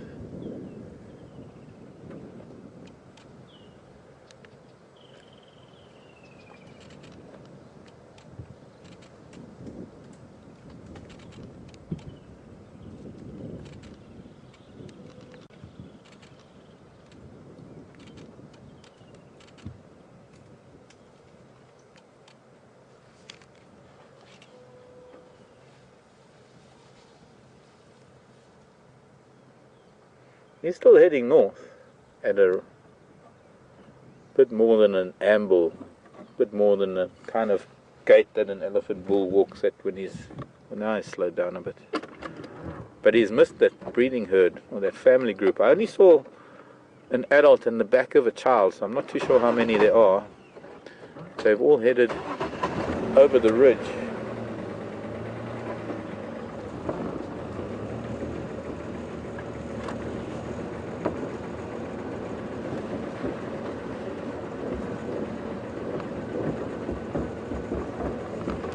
I wonder if he is going to be meeting up with them. So I'm going to just leave him briefly. I want to go and see who that is. Elephant wise. But mostly because, well, they can talk to each other. At this distance, they undoubtedly have been. There she is.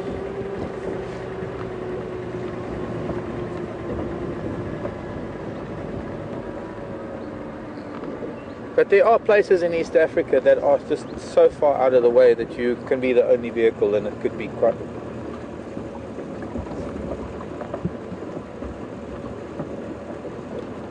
When do boy elephants get booted out of the herd? I think that's from Halal. But as I was saying, there are areas of Tanzania that are really wonderful, and some of the best elephant areas. Oh, she's got a tiny little one.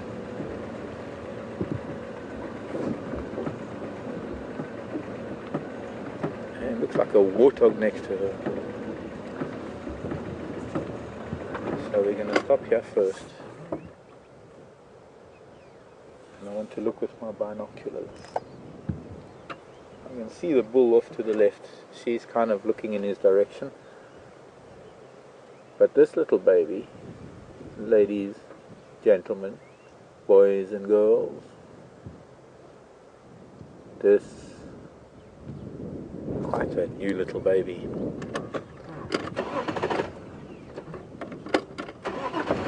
They are downwind of us, so she knows we're here, little one. And there he is, he's wandering this way now. I think he's picked up their scent of where they've been walking, and he's now coming over this way. And I'm hoping that we're going to see a little bit of interaction. What's really interesting with elephants is when they haven't seen each other for a while, and they know each other, which I'm sure they do. Funnily enough, here's some monarchs mating. A lot of monarchs out here on quarantine at the moment, African monarchs. Anyways, we'll get back to monarchs mating. If those two are, there'll be others. But it would really be nice if we can just sort of sit, watch from a distance as he's coming off, coming closer, and have a look at this little child that's maybe only a few months old.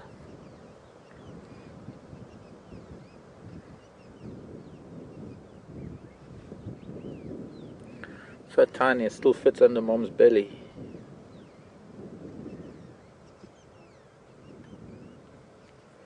She's taking little one away, and the other child now also actually running up to her, so we're going to see if she's going to accept his presence or not. They must have picked up his scent. Now, oh, look at that. She's actually taking the kids away.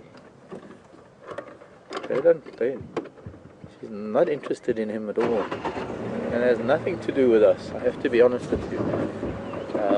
They did have our scent, they didn't react to it at all because they were accustomed to vehicles. He's heading back towards them now.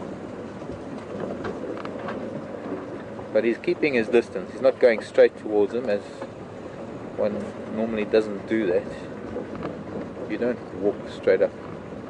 But interesting also how the other child of this mama is, and she's a little girl I think, how she's being quite defensive too. They've got the baby between them, they're both facing outwards. So let's see what this is about. Now she's coming back to the bull. Maybe they just picked up the scent of something, or something wasn't right for her.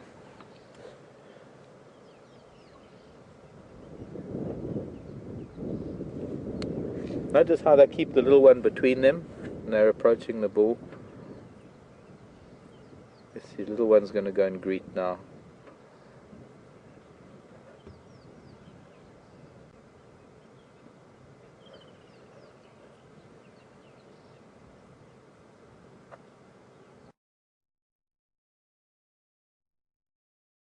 Whoever you're greeting.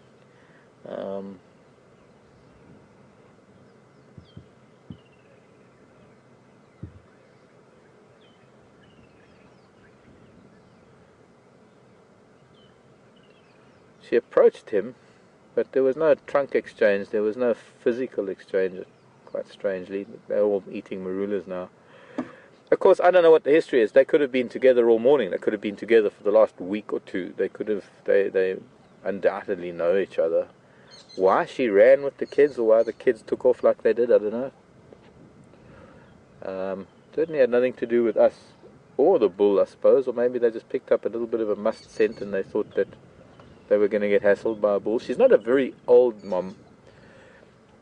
And I've often been asked the question about how the matriarch, how that succession takes place, how it is that an elephant becomes a matriarch. And what you have is, when you have a fairly large family of a matriarch and her daughters and their children and several ages of children, you are going to get to the point where the age-old matriarch is going to pass away. And when she does, she will have passed on enough knowledge to all of her daughters, who up till that point would have been quite happy under her, with her guiding them. But by the time she passes on, she will have been able to enlighten them and teach them enough for them to become their own matriarchs. And so what I'm guessing here is that she's recently probably become her own matriarch. And that teenager, it's not quite a teenager, but that older girl, the older sister of this little calf, look at this, the little calf's getting a good lesson from its older sister, how to do things. It's got a lot to learn. A beautiful sort of family shot, actually. To see a bull with a cow and calf, two calves, under a marula tree. It's rather special, actually.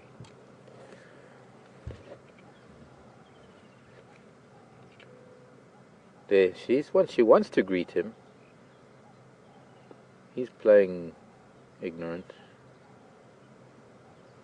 And now,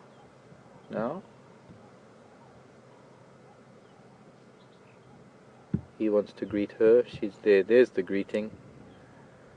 Just touching each other on the mouth, and he's now also just surreptitiously getting a little bit of a smell of her of her urine, I suppose, that which is dribbled.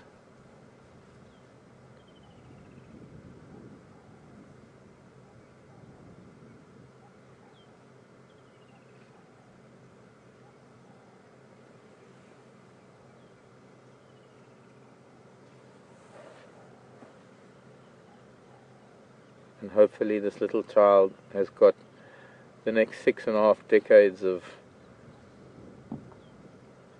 being a free elephant here in Kruger. And well, I can't really tell if it's a little boy or a little girl yet, but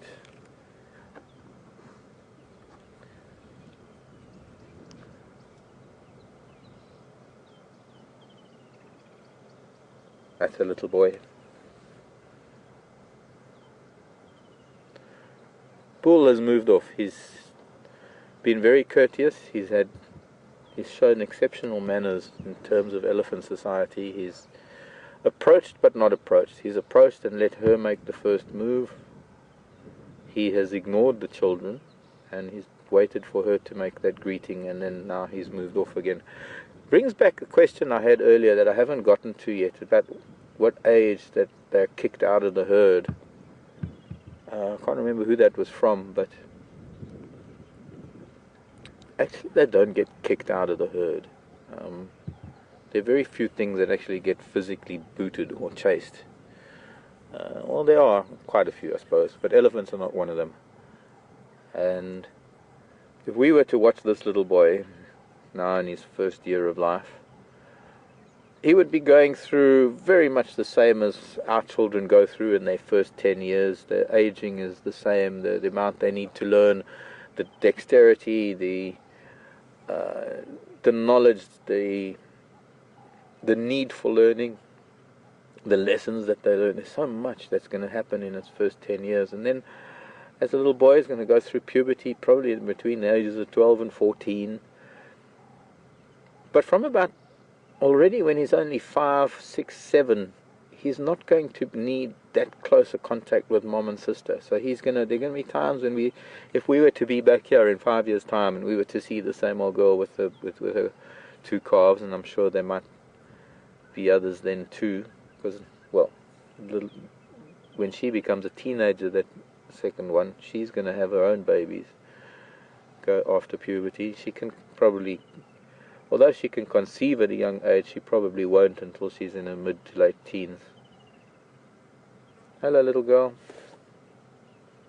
Can you bring the baby? Come and say hello.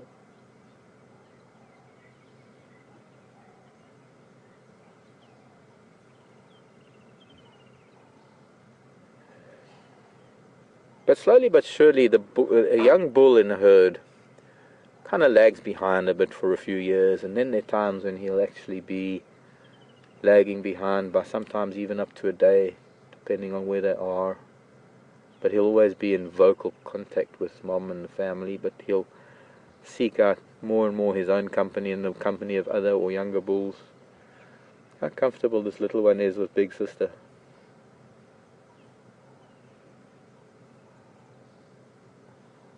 Oh, something gave it a fright.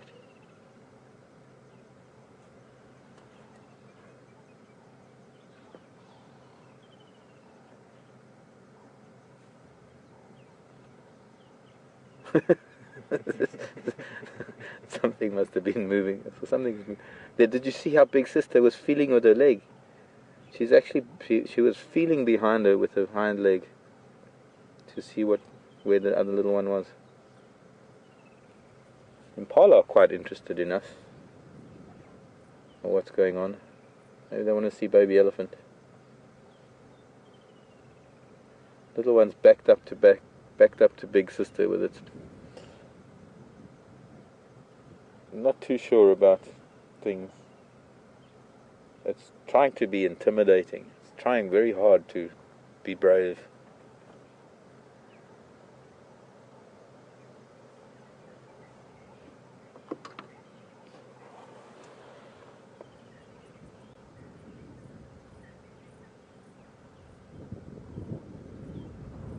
Is that a marula fruit I was trying to eat? Run back to your mother.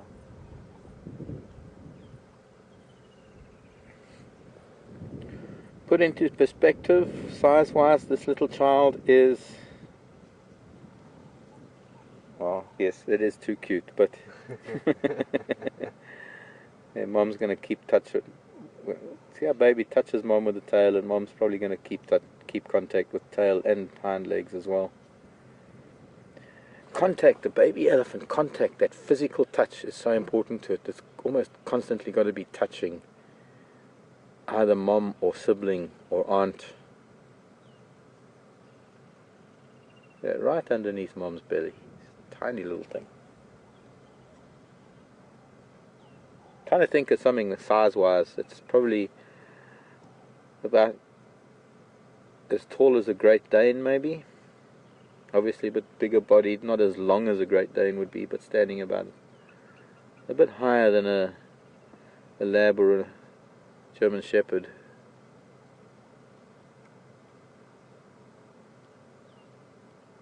Probably weighs about 150 kilograms already.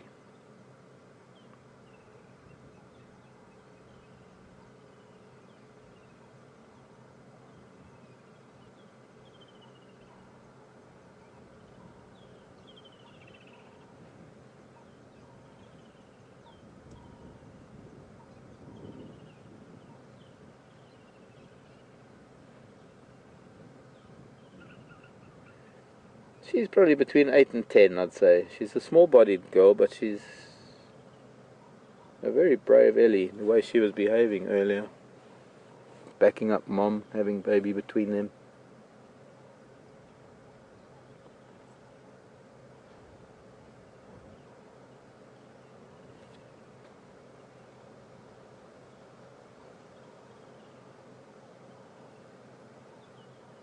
Okay, so back to the bulls, the young boys.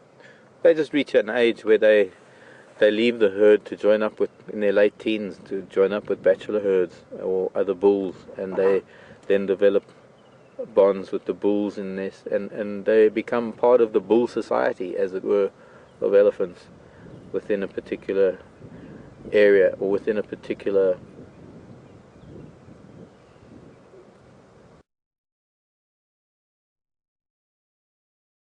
that they move in, because they do move over vast areas.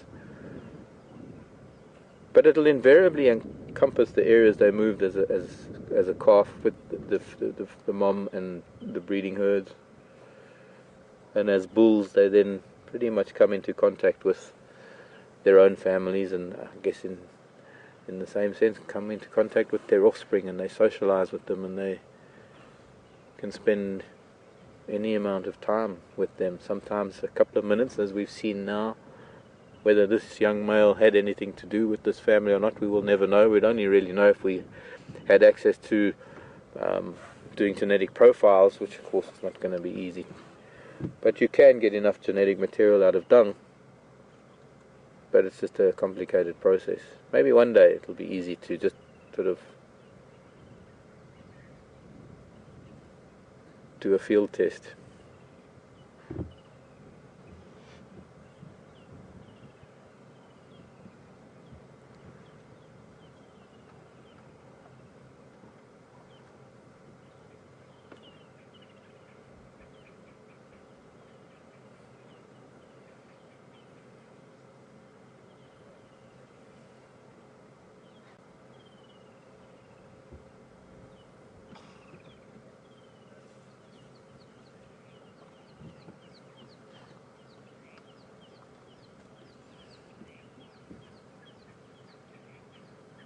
That little one picked up a scent of something again, coming from the south, that's made her run back to mom. Annette, I think it is, asking a question if there's any plant species that's in danger because of overutilization by elephants. Here, no. I wouldn't say that we have a problem here. There are areas where they are overutilizing the vegetation, very specific areas where, I suppose it's like up in Chobe, on the Chobe River, Chobe National Park in Botswana, where a lot of elephants are forced into a really small corridor, as it were, along the Chobe River, so that she's feeling, because yeah, she's feeling with her back leg, trying to feel where the youngster is, so that she doesn't back up into him. But he'll touch her now. There we go. She was stretching out with one of her legs. They're amazingly tactile, these animals. Well, they're just elephants. It's hard to see them as animals, since we as humans seem to consider animals just being these mindless, thoughtless creatures. But every animal that you can see on the planet has all the same organs that we have, so there's no reason why they can't feel things and think things and experience things. But elephants are just these wonderful big beings that are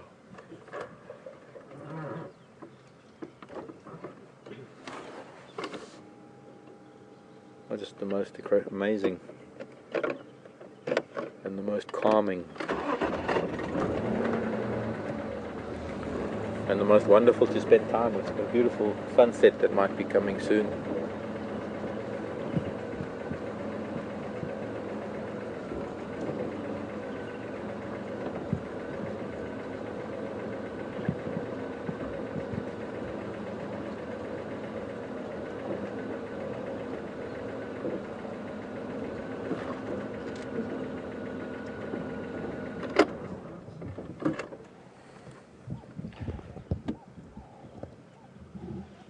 So we're on quarantine. I think that if I can just explain it, there's a white pole just behind her. That's the mast, the whole antenna that helps with the broadcast. It's how close we are to sort of the main Djuma camp, Vuyatela. We're right on the edge of the clearing, which is just outside the lodge.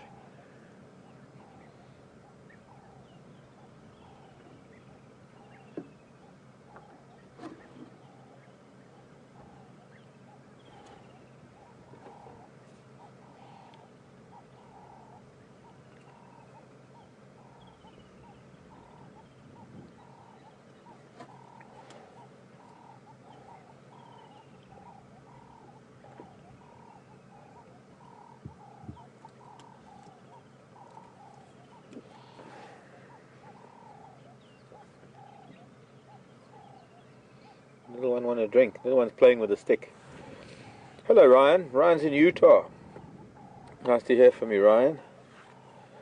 Do animals here have a fight or flight response, or do they only have a flight response?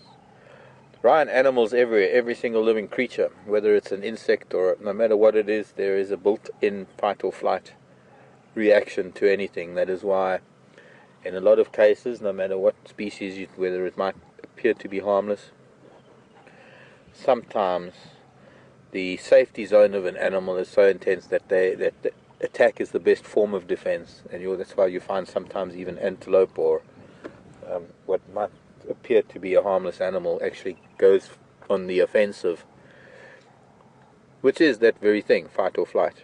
I don't really particularly like the whole concept of fight or flight because it is so general. Well, it's not that it's general, it's sort of it's so limiting to what animals actually do.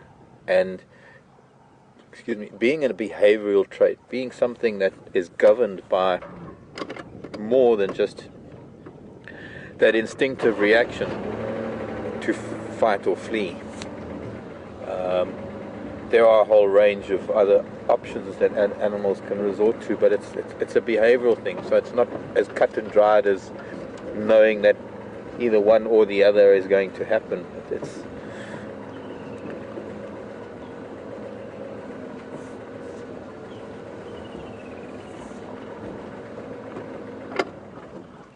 I think little one's drinking now.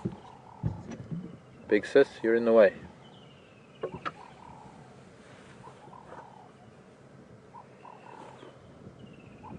But I don't know anything really. Well, I suppose there are a lot of animals that would prefer to just flee rather than fight.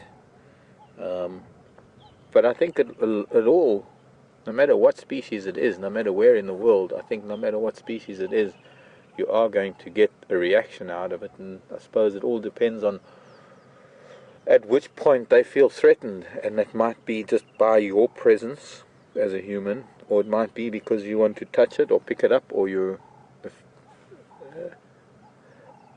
inhibiting it or engaging it in ways that it doesn't want. And even a bunny rabbit will bite if it doesn't like what you're doing. Look at that little one drinking now. I was hoping we were going to see that. Curls the trunk up.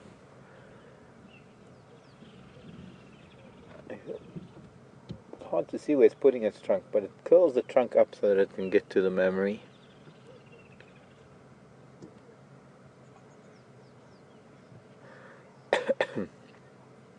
And quite accommodatingly, Mom is just standing there letting it drink. She's actually just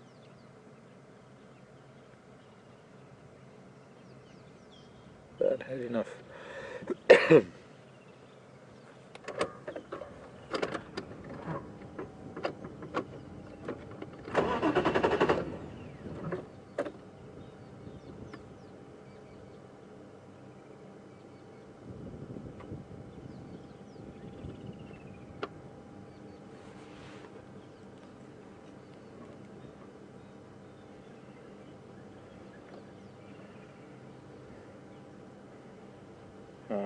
Just getting news about lion.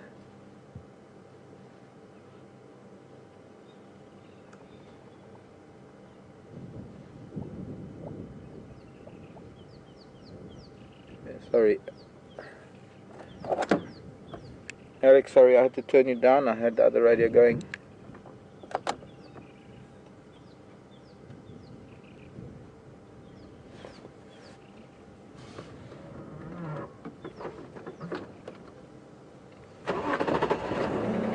Hello, Casey.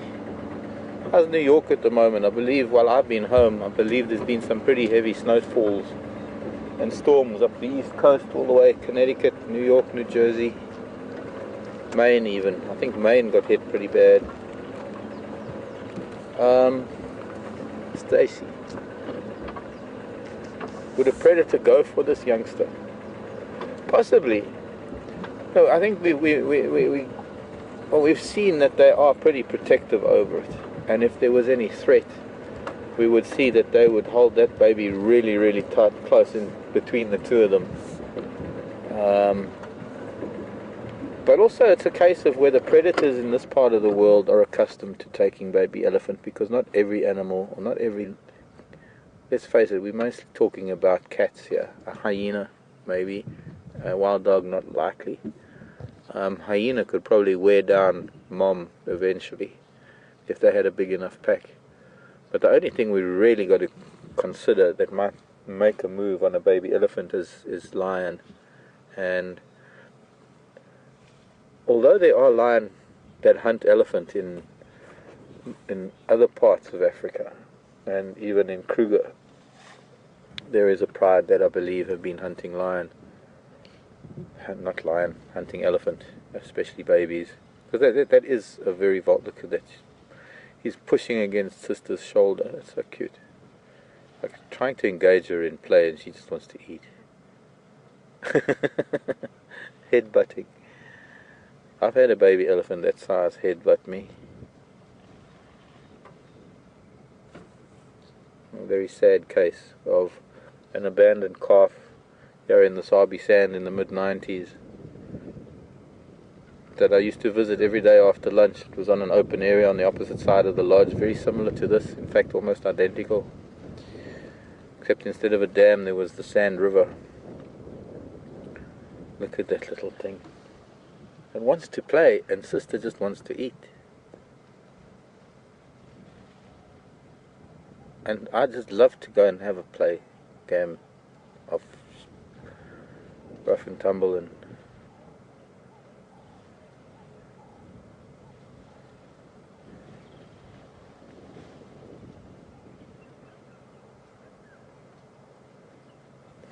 you know, there are prides of lion that have even taken down fairly large elephant.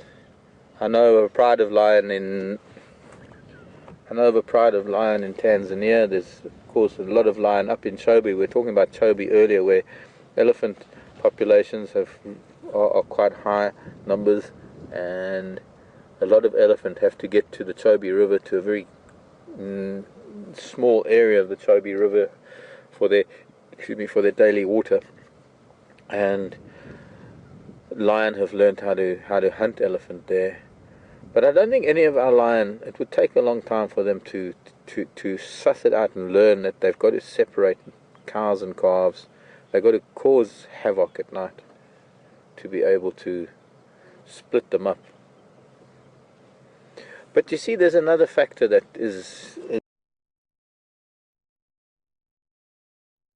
are fairly high, like in Botswana.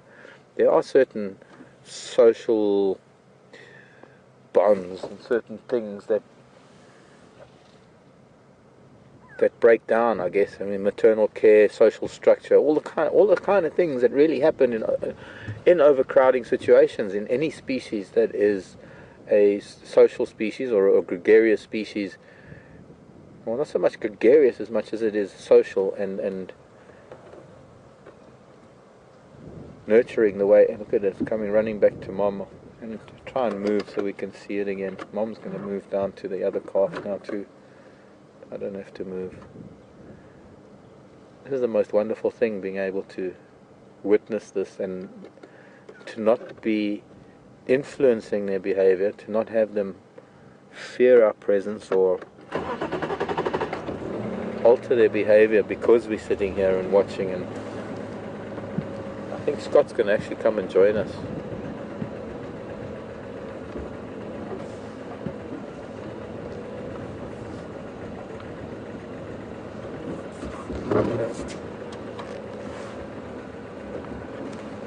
Kind of a pretty sunset.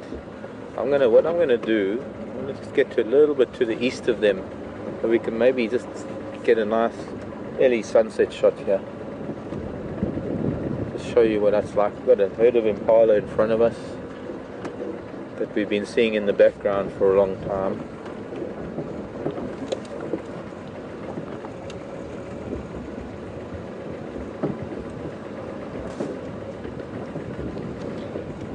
Hello children, what's up? you doing? You're watching baby elephant. You're all intrigued, aren't you? You're all nervous because there's a bit of wind. And their ears are all forward, their ears are all listening intently. And the big ram that's about to chase them all. So we can park here next to this wattle because she's not going to come to the wattle. She might come past to one of the other marula trees. It's not a wattle, sorry, it's a silver cluster leaf.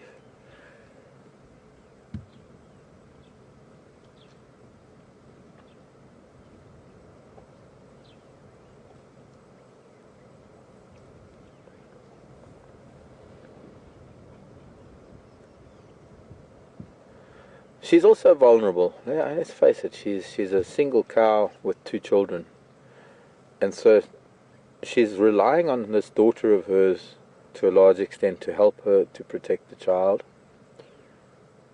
And I suppose, fortunately, there aren't elephant eating lion here, and she's probably the easiest target to be able to harass and split up from the kids for a group of lion. But you see, it's got to be within the lion's mentality to do that, or lion have to have experienced that in their pride when they were growing up, or I suppose there's always that first time that lion tries something like that, and then maybe it's because the opportunity is there. And there was that elephant calf I was telling you about in the mid-90s at Inyati Game Lodge. We had this elephant calf. I arrived there, and it was across the river from the lodge on this beautiful open area, and it never left the open area. It appeared, well, I assumed it, or I diagnosed it as being deaf because of when I walked with it, it couldn't hear me or didn't react to me until it actually saw me. And sometimes if there is something wrong with the youngster, a mother will abandon it. It's a survival thing. To put the herd in danger because you have an individual or a calf or a child that is not going to make it very well or very easily. Anyways, for whatever reason it was abandoned. I would head out over onto the open area every day after lunch, and I'd walk with it a little bit, and I'd try and diagnose things. It had a couple of pussy wounds on it, which I thought might have been TB. But other than that, the only thing I could think of was that maybe it was hard of hearing, because it couldn't hear me moving around, and only when I saw it, or rather only when it saw me, would it react, and then it would rush me and almost knock me over. Now those lion, I saw one morning, I came back from game drive, we were on our way back for breakfast. I was with some guests, and it was about 9 o'clock in the morning. We'd seen it earlier that morning on the open area, and we were coming back past the open area to cross the causeway back to the lodge, and we found the lion on it. She's raising her trunk, smelling something.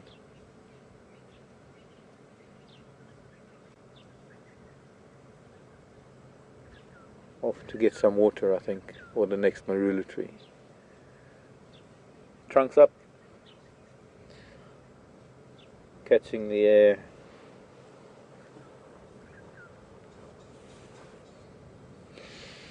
I think they're smelling.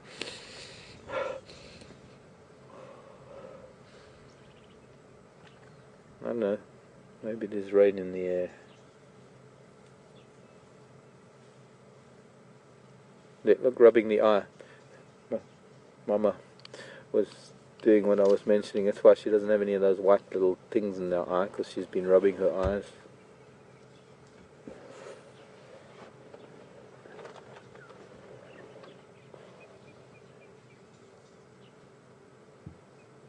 Can you hear the radio? Pardon? Can you hear the radio? No. I was talking, so I turned it down and I forgot that I did. No, I can. Did Alex say something? Yeah, Alex and Scott tried to get hold of you. Okay, my volume's up again.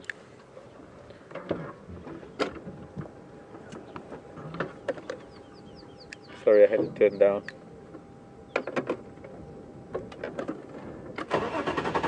There's Scott. There's Scott. Look at that.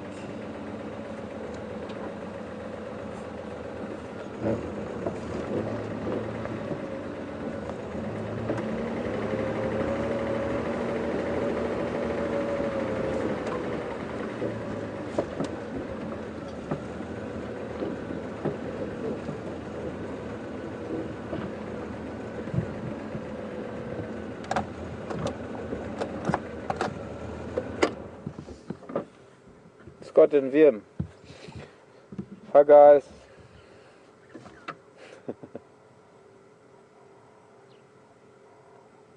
This is goodbye to Scott Day today. My farewell to you, Scott. This. You need to go back a little bit.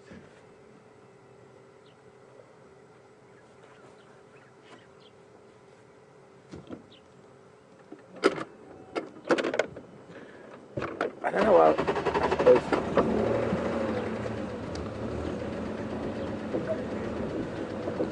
Something we should have maybe done a little bit more of in hindsight over the last couple of months is actually share a sighting like this and be together in a way so we could all be.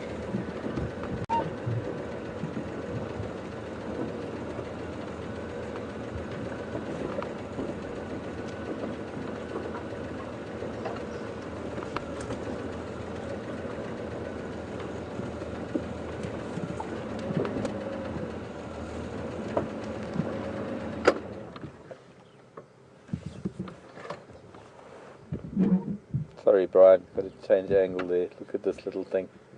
This is absolutely gorgeous. I need to take, I haven't even taken one photograph of it yet. And now, Mom.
Alex, we can switch cameras.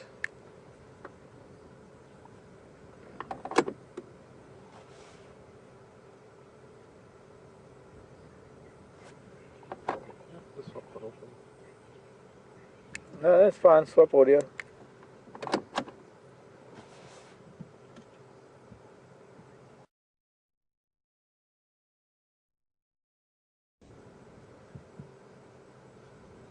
Okay, well let's go to the other vehicle then.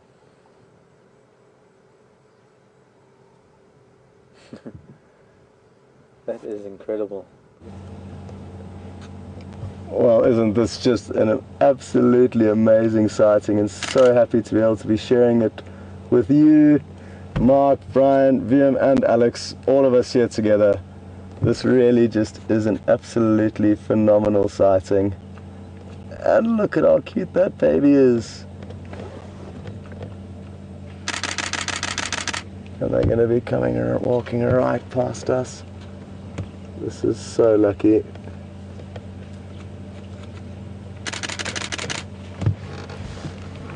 Hello. Hello. Hello guys. Hello. Look at how close they are. This is adorable. Wow, that is just something else. Whew. That you don't get any better than, I don't think.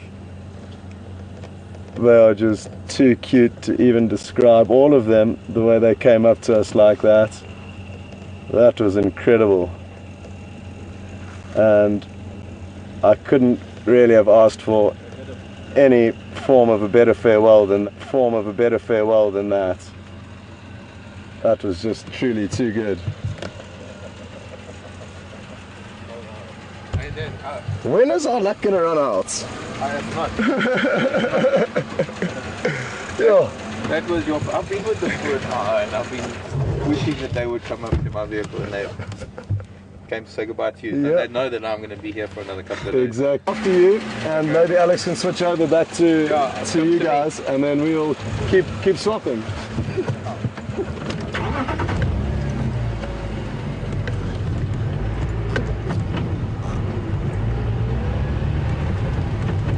Oh.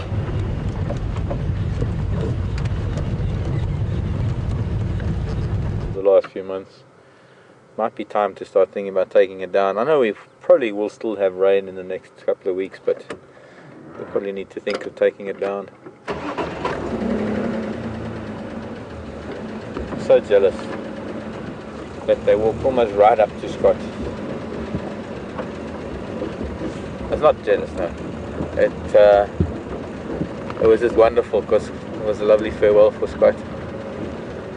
Have mama and baby, and especially with this little baby, you know. People can get so general about elephants and oh, we've got a baby, they're going to get so aggressive, but here's a perfect example of how she's been quite comfortable with our presence, even walking right up to the vehicle. Scott's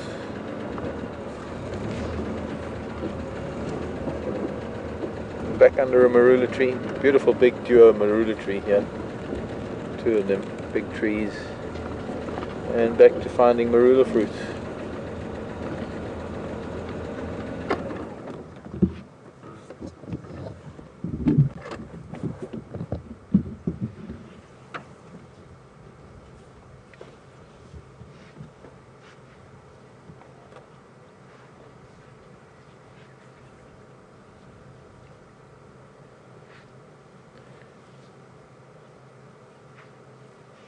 She's having a scratch. There's something irritating her.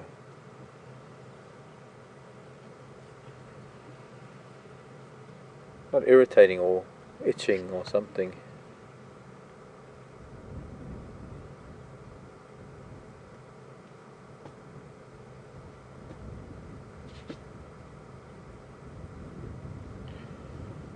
Now, this is a very interesting thing. She is defecating now.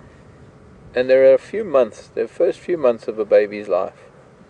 It's actually necessary for the child to feed on some of that material that Oh, she just heard from somebody, because that was a pretty loud rumble.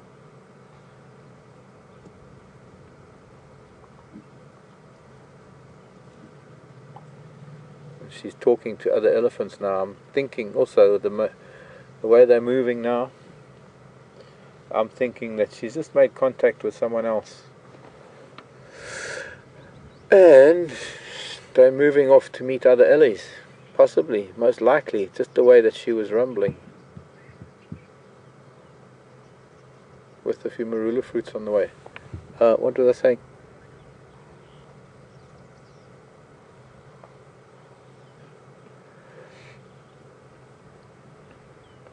But I was saying that for the first few months of a child's life, it needs to eat some of that dung that mom deposits, because, first of all, it's such a small percentage of it has been digested. And there's still a lot of stuff in it, but it's what's most important and most vital to the survival of the calf are the bacteria and the enzymes, the things that the mother has in her stomach that the child needs for its own immune system. Interesting about that rumbling though. I thought they were heading off to find some other Ellies.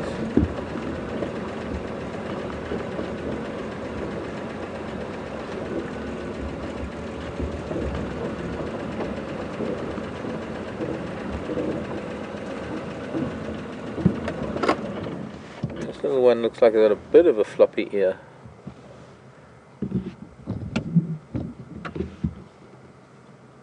This left ear does seem to fold forward a lot more than other elephants' ears do, but it's still able to fold back again, unlike our floppy ear friend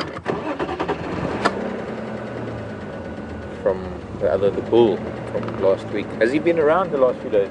He has been.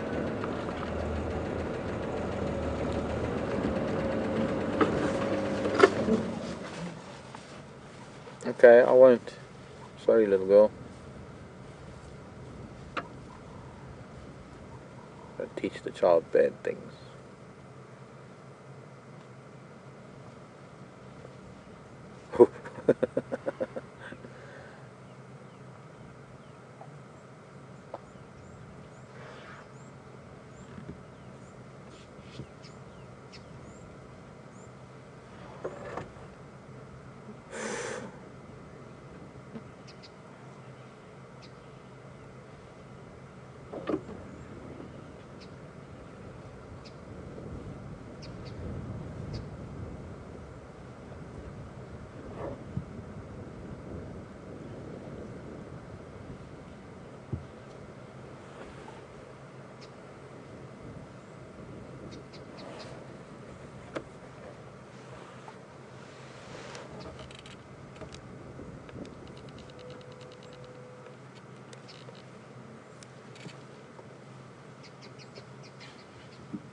Copy.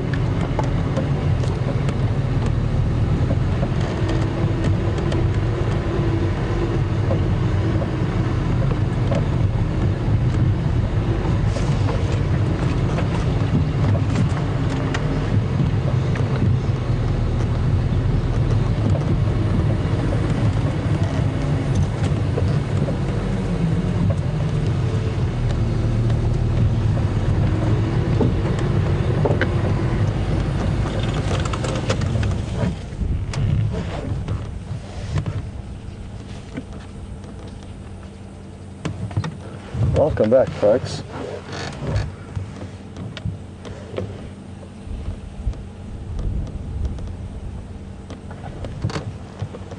Okay, copy.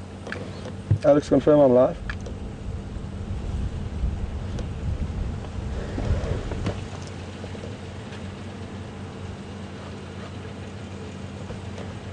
Well, I'm not sure if I'm live or not, but if I couldn't think of a better way to be finishing off my time here at Djuma and to be able to share this with the two vehicles, which we've very rarely actually done, is quite fitting, and also to be sharing this really special sighting with you as well. I'm so happy.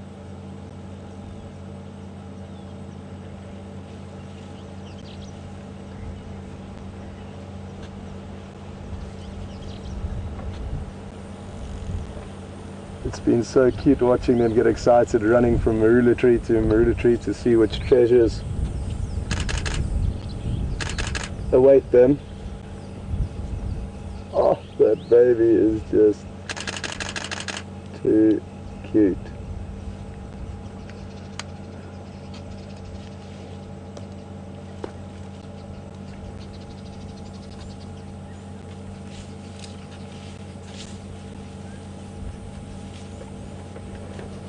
Oh no, don't do it. Oh, did you get that, Ben? Oh, just knocked over the top of that termite mound, and it went up, and you'll see as it goes past, it snapped off probably a foot of the top of that termite mound, and you could see its plan from a way off.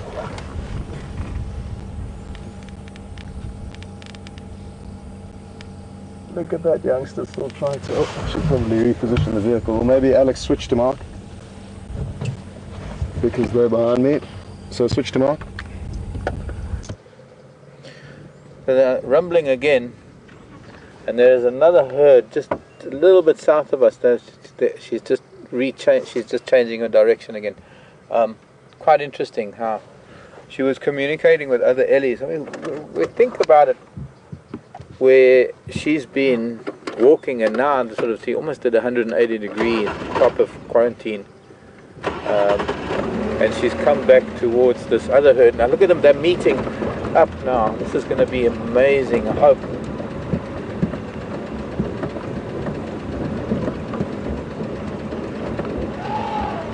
A lot of this trumpeting, there's excitement. Welcome back. And we just got to keep an eye on all these Ellies now, but it should be fine. Hello, hello, hello, hello. Hello everyone. Look at this. They're all so happy to see one another. VM probably doesn't know where to film. I don't know where to look. It's just too good to be true. So it could well be that this is the first time they are seeing this youngster. Who knows? And who knows why they split up, but look at all the affection they're showing the youngster. It's right in the center of this cluster of elephants. And this is too good.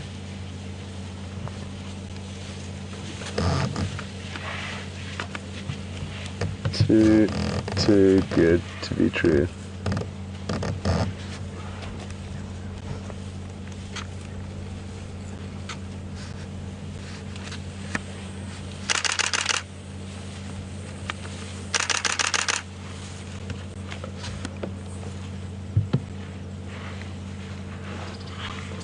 Well, I'm a little bit lost for words, and I hope every one of you really loved every second of that, because that was unreal. I'm just going to reposition quickly, but this youngster's scratching himself on the fallen down marula. But the coast is clear for me to reverse a little bit backwards. Or is this youngster going to give us a little bit of attitude? It's going well, but nothing serious. Slowly, slowly. Just going to let VM show everybody the rest of your family.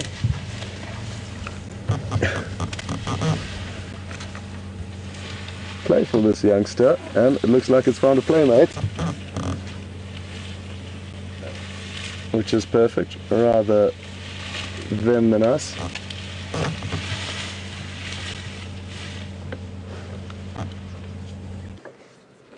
Two teenagers meeting up. This is the most wonderful thing to watch, the interaction between, not so much the interaction of the adults, because there was very little. I mean, this big cow that's come along with her family, a much bigger family. Hello, children. And of course the two teenagers are having a ball, because the one older teenager from this herd in front of us has gone over to the matriarch of the other one, and the older sister, the older girl, is not very happy with it. Don't come and take it out on me. No, don't. No. I didn't do anything.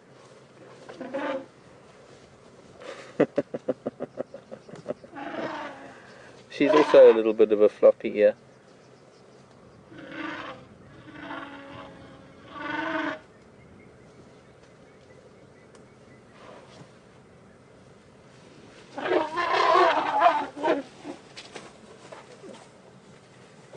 Your mother will get cross with you if you do things like that.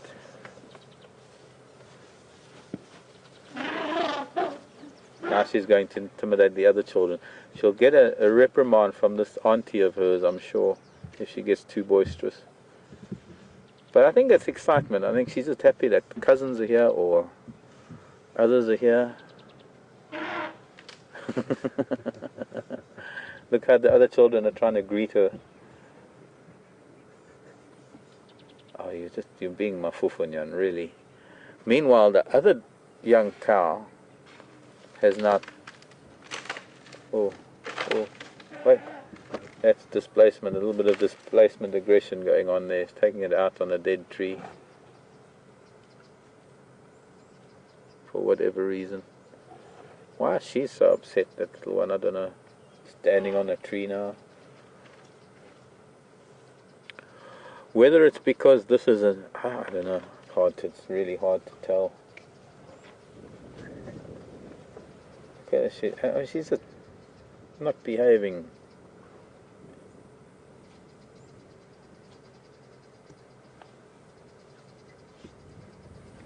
Time for a little bit of reassurance. Sibling reassurance. There. Oh, we're missing something. There's just so much going on here. We don't know where to look next. But I think what it is that little girl's nose is out of joint because there's suddenly just other elephants here.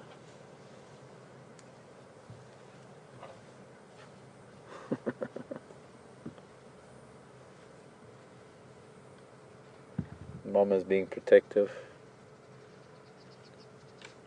I would hazard a guess and say that these two girls are sisters, and they are now the matriarchs of their own herds, and now they're coming together again, and that maybe they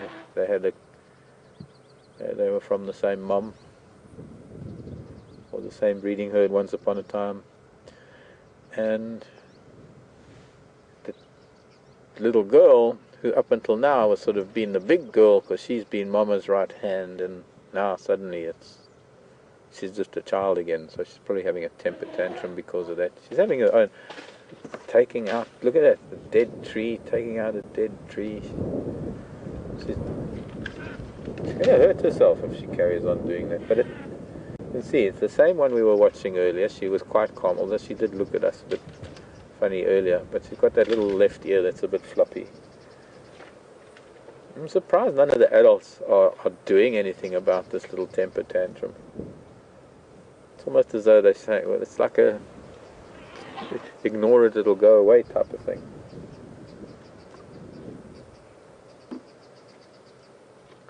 What she did earlier, which was rather unusual, she actually knocked the top of it, most perfect pinnacle mound, termite mound. She just knocked the top of it off.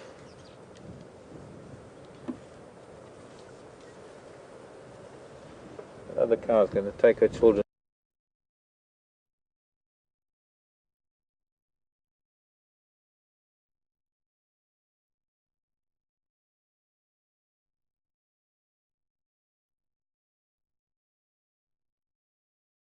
away because of this unruly child. Hello, babies.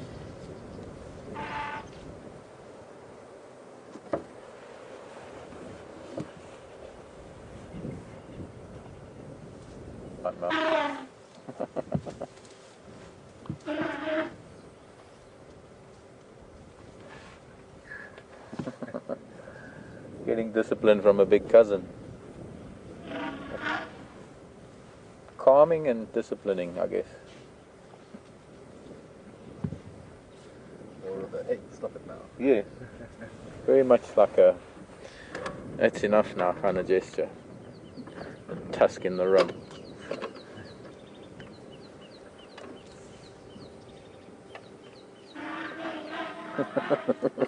She's got so much to say.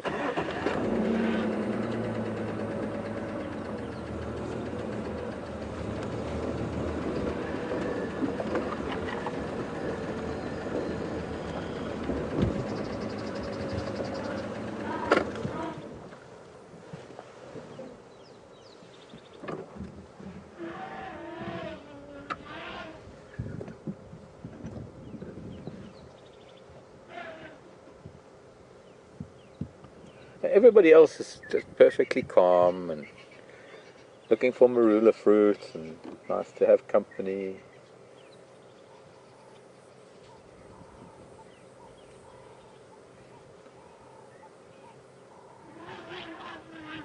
I think that's Mom just shaking her head at the child now.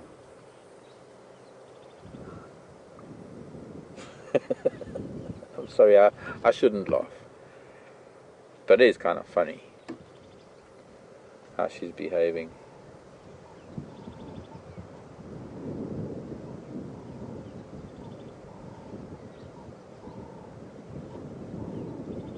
And a young bull coming in.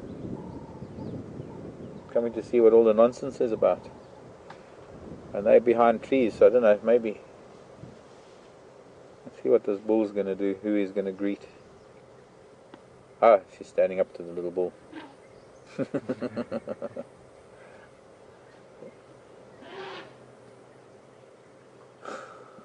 He just keeps walking.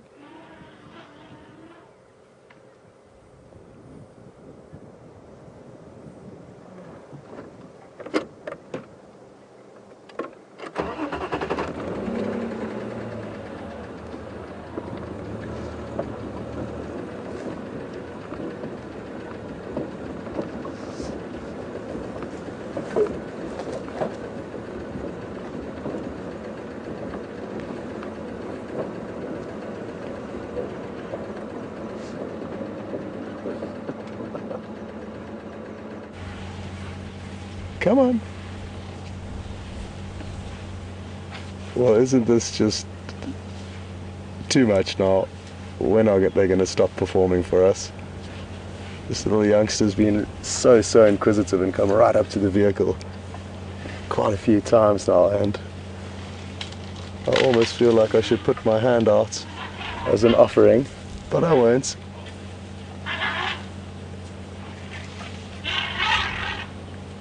And we'll just sit and quietly enjoy this. I had a feeling they may come and feed on the fruits from this marula tree, and thankfully they did, because now they've come right up to us and are busy feeding, very relaxed. I don't know if it could get much closer. Look at the youngster now here. So close to the trunk of the hood of the bonnet. And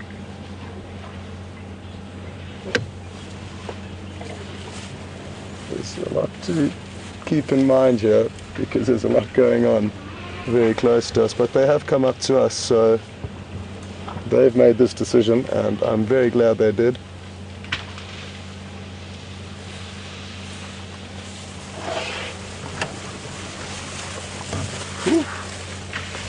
Well, that got my heart racing.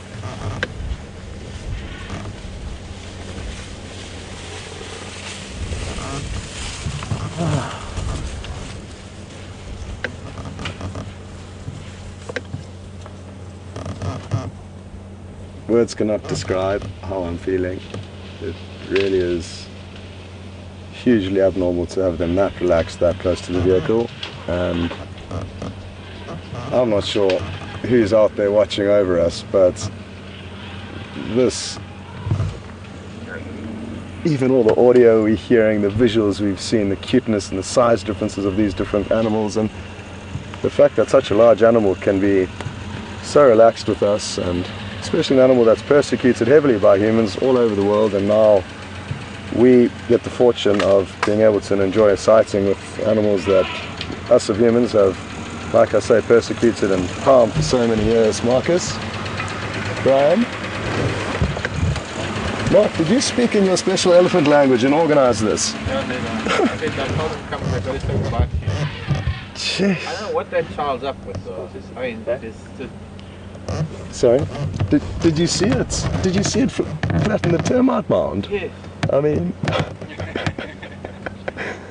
But then also the cow started throwing toys out the cot now as well. Yeah. I started running off it. Maybe see something. Look at her. She's looking at us.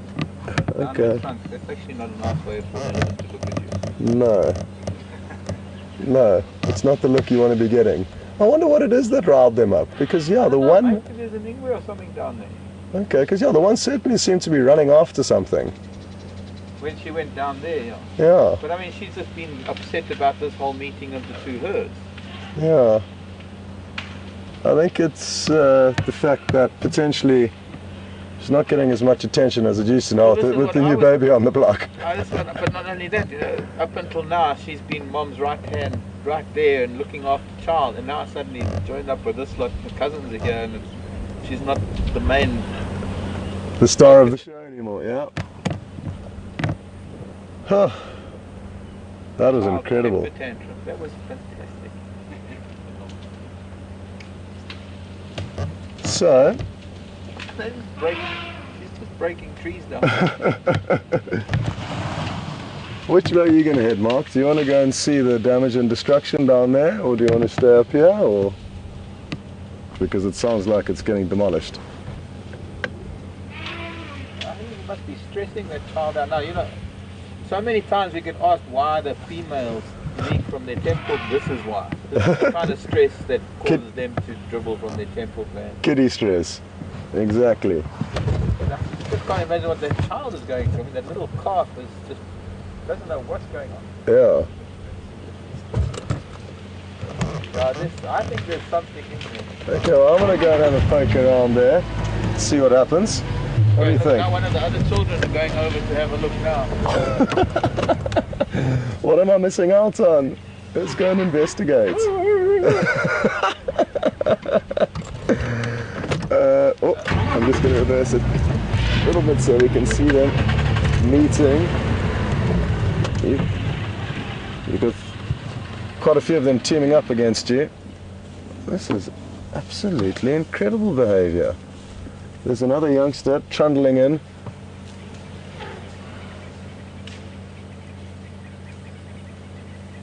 And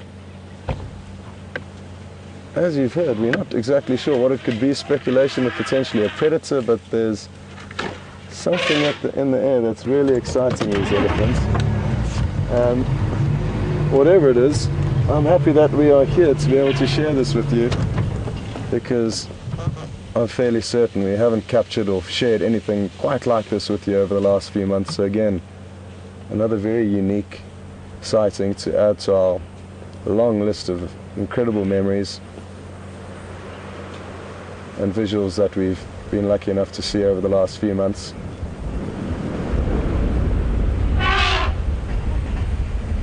The audio alone this afternoon has been incredible. All the trumpeting and rumbling that we've been hearing. It's been action-packed elephant entertainment.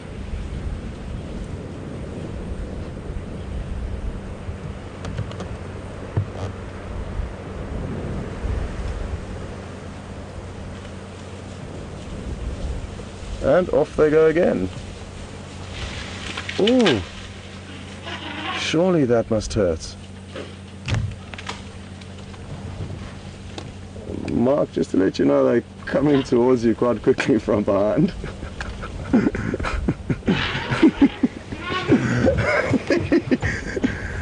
Why? Who knows? I mean, I wonder if it even could be something to do with the frequency that the vehicle's put off, because that car all of a sudden really kind of had her sights in for Mark, who was much further away than we were. And like I say, maybe there's a funny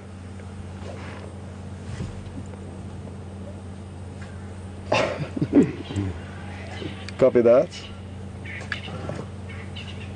And Mark just did mention that there was a large enough distance between the two of them to rather avoid any confrontation. But again, like I've just said, I'm not sure what it is, Mark's not sure what it is, and he's been here all afternoon and she hasn't done that. So, and not just judging by her behavior, I mean, she's just tearing into a bush, so I think she's just anything that they see really, whether it was a termite mound that the one knocked over, or dead branches, or now bushes, or Mark's car. I think it's all just some really interesting behavior that we don't need to look too deeply into, I don't think, because at the end of the day we're never going to be able to know exactly what it is that's riled them up to this degree. Okay, well, there are just a few moments left, and sad times for me, but there is 2 more weeks of the project continuing, so that's such great news, and who knows, potentially there will be further extensions after that, and if there are, I'll do everything in my power to get a foot in the door and come back and try and get some work done up here. It would be really wonderful if things do continue up here, and I'd love to be involved. A huge thank you to all of the viewers, and a lot of you have really given me a lot of support and sent me private messages on Facebook and took so many screenshots, uploaded those onto Twitter, and have really been so helpful, sending through questions, answering my questions, helping research if I don't know things. So to all of you, the viewers, a huge thank you, and I'm so happy that the show is continuing, and now I'm going to become one of you, and I'm going to be tuned in from Cape Town, watching as much of this as I can, and I'm really going to look forward to learning as much as I can also from Mark, because the sad thing is you get to learn all of Mark's secrets and knowledge and experience from his years out here, but I sadly don't. So I'm looking forward to actually spending some time watching Mark in action. And obviously I'm going to miss the team here. VM, Brian, Alex and Mark have been so much fun. We were already missing Romeo, but we're all good friends now, and we'll hopefully be able to join up in the coming months, be it for work or simply for pleasure. So that's something to look forward to, and a big thank you to all of the team members, Mark and Brian, Alex and Romeo, for all of the help in this project and really making it a smooth and fun project to be involved in. So huge thank you to them. Yeah, this evening couldn't have gone any better.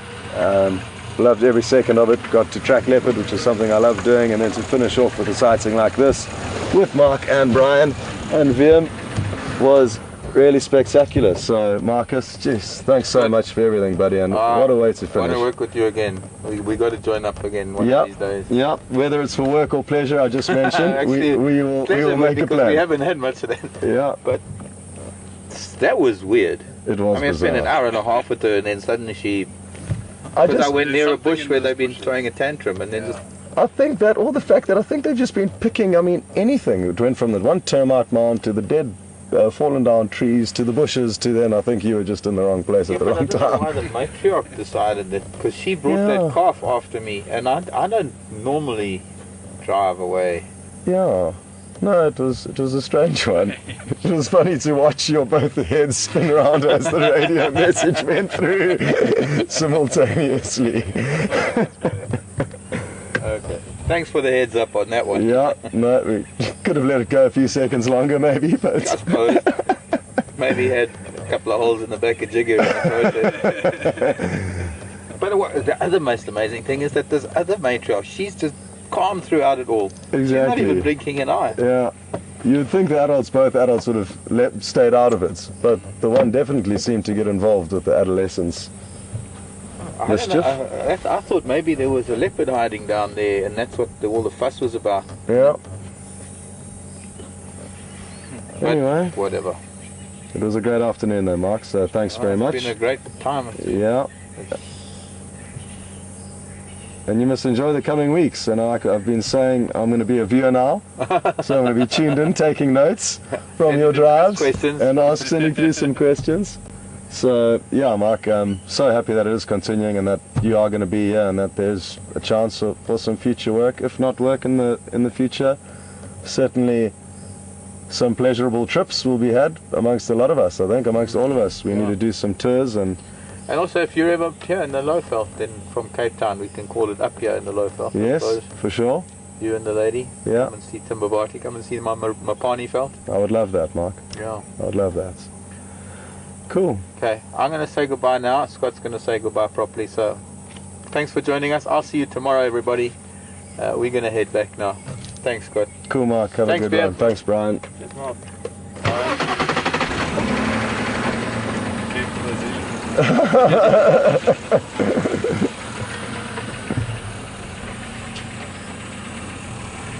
See you back at camp. Yep.